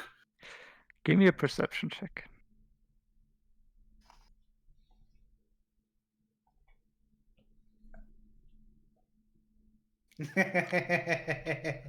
Oh, That's probably would see this. It's not a bad perception check. Not a bad perception check, yeah. So you're kind of like keeping an eye on what just Celes is trying to do, maybe gather some insight about it. And just like Celes, just picking one book out, just slinging through it, picking another, putting it back, taking another one out. And at some point he stops and just keeps looking at this one book, just kind of like eyes fixated on it. And Celes, you see, I don't know if Quilby can actually see this because like the book is kind of like held open and stuff. You see this kind of like golden amulet, and in the center of it, there seems to be like there is one ring that's just inlaid with runes, and behind it seems to be like a small golden mesh of sorts, and there is one small sapphire in the center of it. And as you look closer at it, it seems to be like a small star. And you're just kind of drawn into this visual. I will need you to make a charisma saving throw. Hooray! That is my best saving throw. Not. Not today. You're like, this amulet is really something. Like, you're not sure you've seen something like this before? Or you're not really sure what it's supposed to depict? But like, it's quite something. You should probably hold on to it. And you kind of willingly or not just trying to lift it, like pick it up from the book, kind of stash it into one of your pockets, and continue reading. Wait, I thought it was an illustration in the book. No, it is actually an amulet just tucked between pages inside a book. Okay. Okay. And Quilby, you notice that Celes, all of a sudden, just as he was going through books before, just kind of like skimming through it, kind of stopped. With one hand, just picked something out of the book. You kind of got a glimpse of something like yellow golden-ish, and just put it in his pocket, and then continued looking through the books.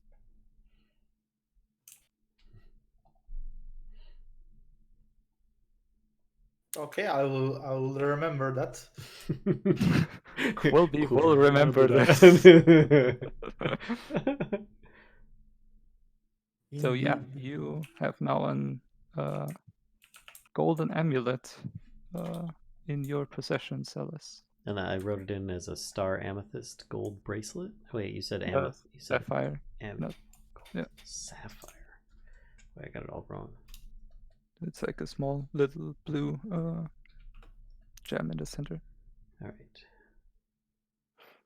Star sapphire gold amulet. Got it. All right. But yeah, I get called over to see what? Sorry, I tuned out for a moment there. I hold up the clear quartz that has something special going on and say, look at this. What is this? I'm just kind of holding it out. I'm not. She squints her eyes and approaches to her so she can get a good look at it. Mm-hmm. What should I roll to try and identify? Give me an Arcana check. I will try. That's... Yeah. It's dark in here. It's well, even though it's like the torchlight is just flickering and sets you off a bit, but you're like still trying to focus on what this could be. You get the gist that this might be some sort of spell, but that's about it.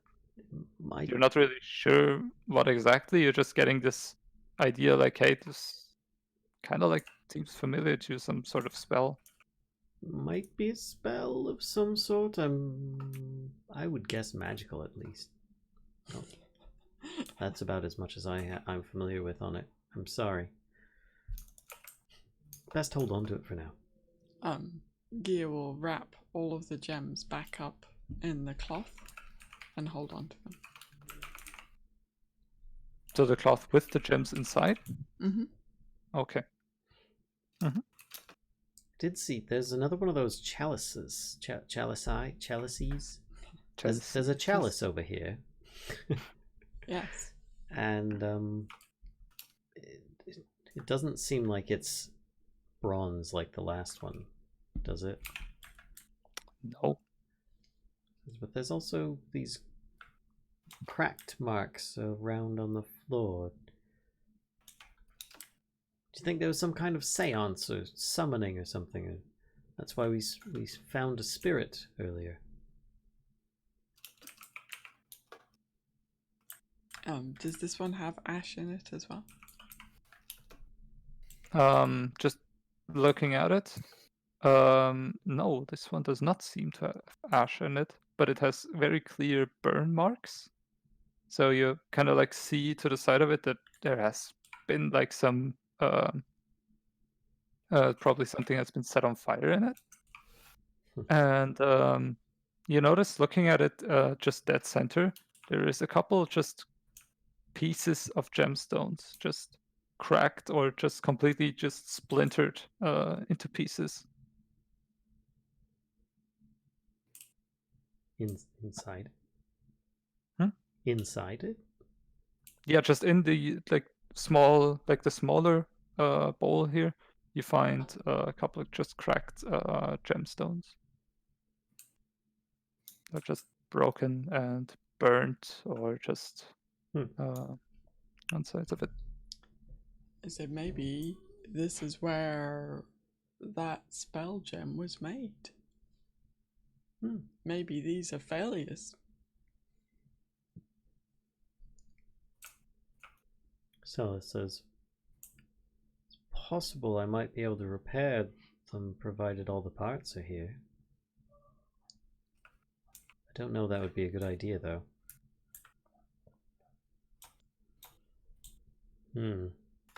And is there any kind of like desky thing over here, or is that just nothing?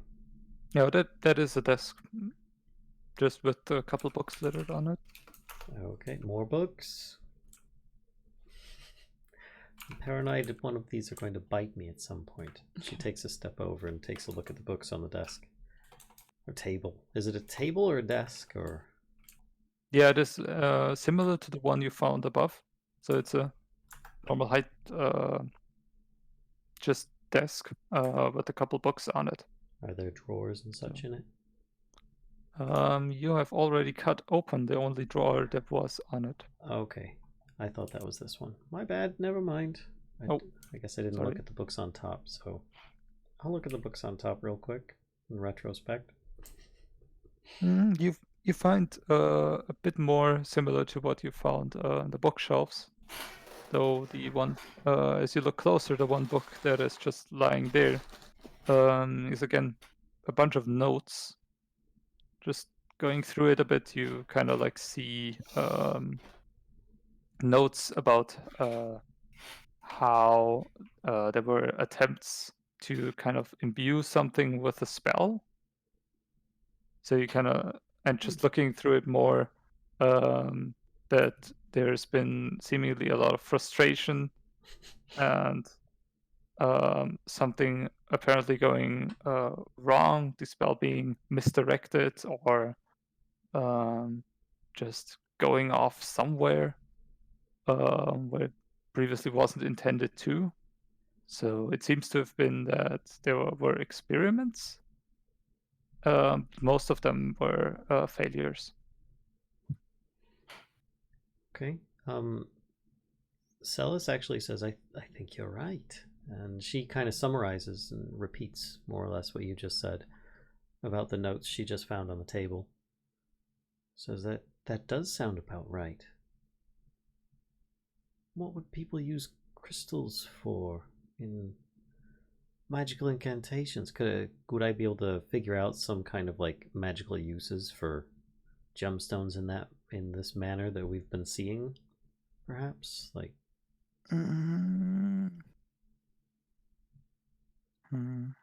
Well, based on what you've just seen and stuff, I would probably give you an Arcana roll. just trying to kind of decipher what was attempted here. So you'd probably give me one, or you would give me one? Yeah, I will give you one, but it's Okay. It's gonna not be so easy. I think the DC is gonna be high. Yeah. Oh no. Okay. Yeah, Alright. it's a tough nut. You kind of get the idea that there were attempts to kind of like modify gemstones a bit, trying to maybe manipulate them to kind of like house a spell of some kind, or yeah, you're not too sure. For all I know, these gems might have been ingredients for his teleportation circle. I mean, I doubt it. things went wrong though, according to some of these notes. Why is he hiding them in a secret room in the cellar? I think you're thinking too kindly of him. Well, that's at least we have explanations why this phrase is so wrecked. What? Because they were looking for this secret room? Or perhaps the contents within. What all have we found so far? You found some strange gemstones, and I found a few books that we have yet to actually crack open and take a look at. One of which deals with the god of trickery. So perhaps... Well, is there anything more to this place that we haven't explored yet? There's a whole nother door we haven't been in. Maybe we go there before we draw any more conclusions. Sure. And she proceeds to... Wait, well, where was the other door? It was across the hallway up, Yeah, up it's here. like Right? Yeah. out here. Okay. Whee. And is the door locked? Well, you try to open it, and it doesn't appear to be locked, though you're only getting a couple, like a little bit in, and it's then like kind of. Okay. You get the idea that there's something blocking it from the other side. Says, I think there's something on the other side blocking this door. Can you help me push it open? I'll give it a try. Okay. Would you like me to roll some kind of athletics check or something? Yeah. You are trying to push open the door against whatever's on the other side. And I will assist. I will use my action to assist. Then I will put that at advantage if that's all right with the DM. Mm-hmm. There we go. Oh yeah, you will definitely shove the door open and hear a lot of wood crack on the other side.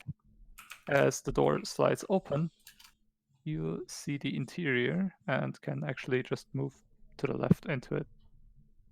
Boop. I'll move 2 spaces so people can come in. Yeah.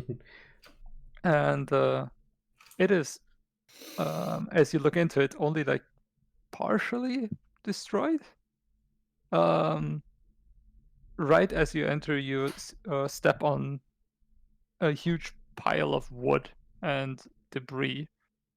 And looking further into the room, you can see on both ends of the room 2 more bookshelves filled with books, as well as a lot of books being caught beneath the debris. I say this room gives me deja vu. If they didn't find this secret passageway, then how come everything is destroyed down here as well? And she starts digging through the stuff, trying to find things again. I've got my maul out. And I'm like eyeing the bookshelves, like just waiting for them to start rattling. I'm looking left, looking right, looking left. Look. I'm just waiting for them to start rattling. just You gonna want to dig stand, through the rubble, Celes? like right Yee. there. I'm a rubble Give me- digger. Give me an investigation check. Investigation. Investigation. Yeah, you kind of dig through the rubble and try to like find out what might have like happened here, and just going through, kind of collecting your splinters, kind of collecting some of the books. You kind of turn around and find where, on kind of like this general area, Mm-hmm. you find the bottom part of another shelf. So you get the idea the splinters in this room are probably another shelf that was destroyed. And the books contained were now probably scattered around the floor as Okay. you're kind of walking over them. She says, And "This was though an you also notice that the other bookshelves on the other end of the hallway, not the hallway, on the room, are pretty much untouched.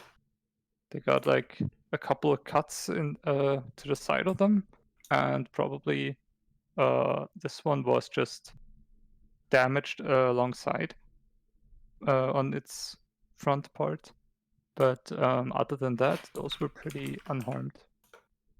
She says, "This looks to be another bookcase, but it's completely shattered. Strange those ones are untouched. And the books seem to be shattered as well." Well, most of them are in a pretty bad condition, yeah. Okay. Says, I suppose... I don't know why the bookcase would explode and the books along with it. Unless they were, like, attempting to escape and... I think it's another trap. Well, it could have been that somebody closed the door and they tried getting out, like we experienced before, and they piled themselves against the door trying to attack whoever was in here.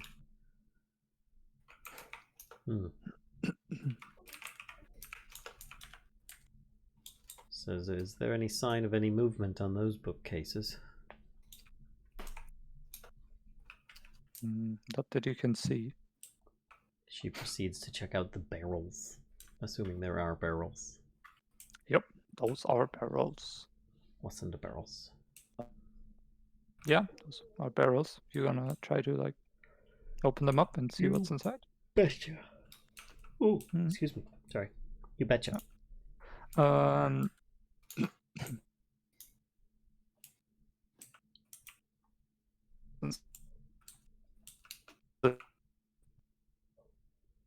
Sorry. And what? You are cutting out.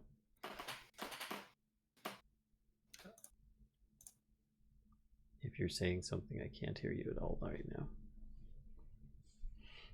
Oh dear. Oh dear, our DM is gone. Oh dear. I will type in Roll20 just in case.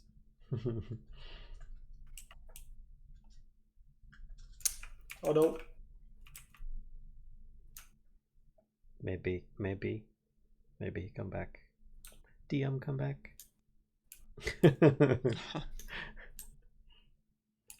I could try changing the region, or we could wait a minute. What you think? I'm just give him a sec. We'll give him a sec.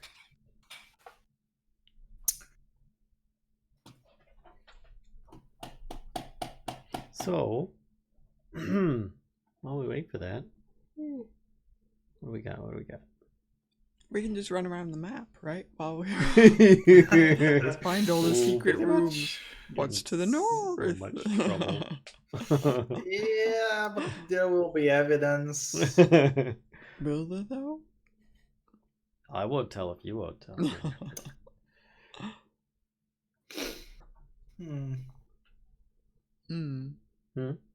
I said,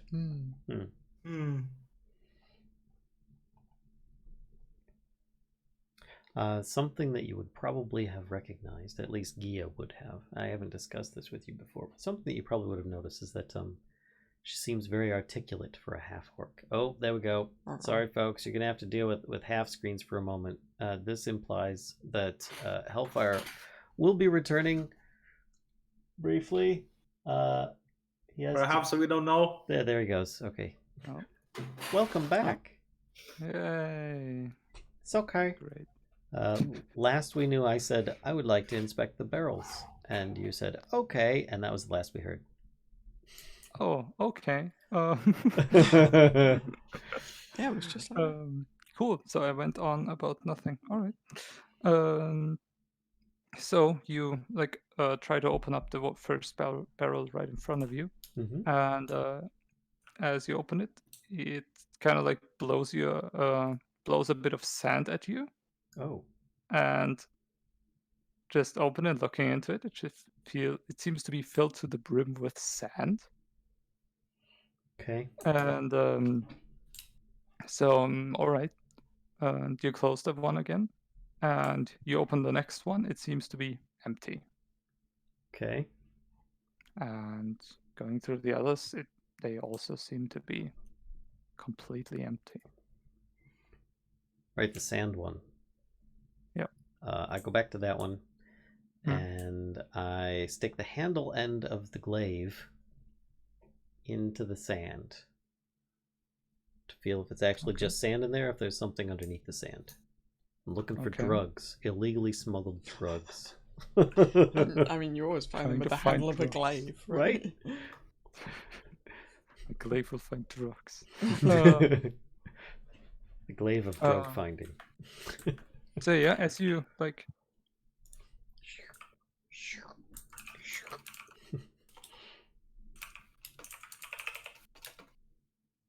Uh-oh. Uh-oh. Uh-oh. Uh-oh. Uh-oh. Oh no. Hold on. Alright, maybe he'll catch it that time. I don't know. We may end up adjusting our images shortly again. Again. I don't know. It's COVID-19. Everybody's getting throttled internet because everybody's on the internet. So therefore Discord suffers, Roll20 suffers. But we're trying. Stick with it. So as I was saying before, Giya might notice that my character is rather articulate for your average half-orc. And in fact, she doesn't typically get along with most other half-orcs. Okay. In general. Because a lot of them are much more rough and tumble. You probably would have seen that, experienced that. Okay.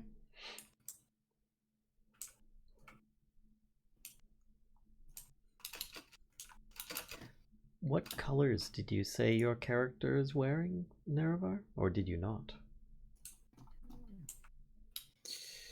I've said as he was wearing the typical jester's cross square pattern. Gotcha. But I don't think I specified colors. There he goes. Alright folks, he should probably be back within a moment or two once he realizes he's finally cut out. There we go. Hi.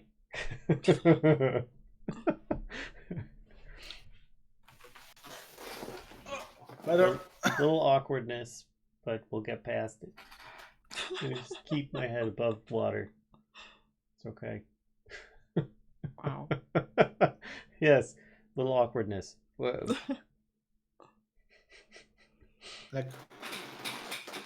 We're hoping he'll be able to return shortly.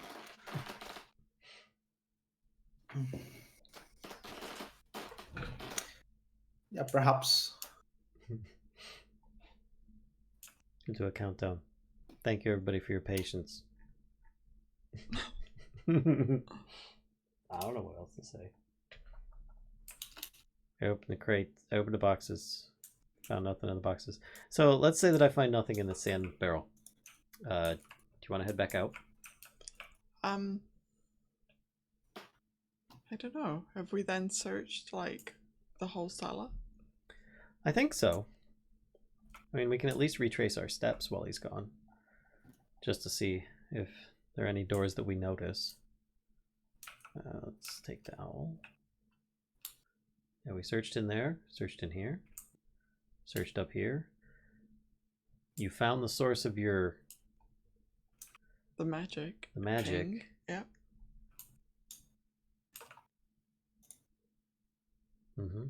And yeah, that's all I... Wait, did we search the barrels in the room that you found the magic? Wait, oh, like in the room with the crate? Yeah. Nope, I did not search those barrels. Okay, there we go. Welcome back. This never happened the entire week except today. Because it's Sunday. What a timing. It's just a... What a deal. What a savings. We've got... Oh, all right. So you bring your glaive down on the barrel of sand. Last we spoke. Yes. And you indeed feel something. You also feel that you're hitting something. And you faintly hear glass break apart. Okay. Uh-oh. She says, uh-oh. There is something inside. Whoops.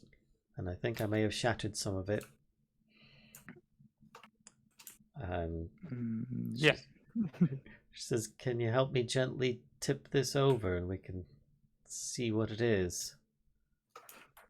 Giya will say, open the lid on that other barrel. The one that was empty. Okay, she does. And I would like to pick the barrel with the sand up and slowly, gently pour it into the empty barrel. All right.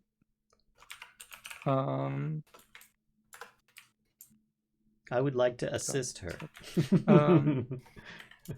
Yeah, sure.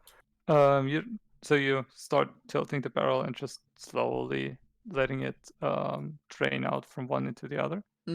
And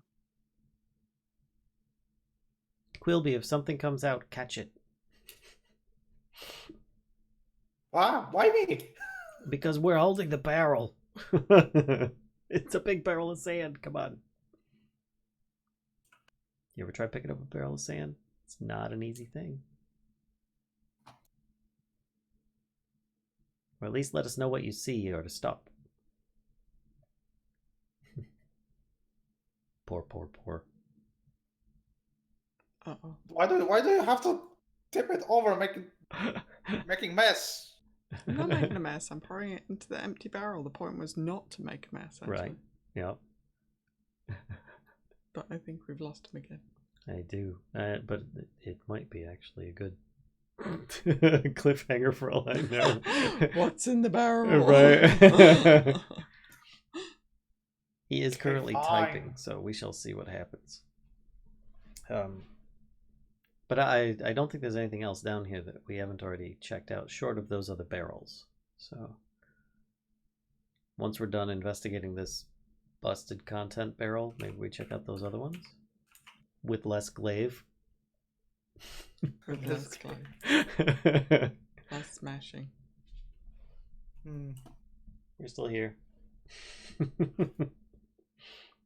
I think he's trying to type. I don't know that it's actually sending his message right now.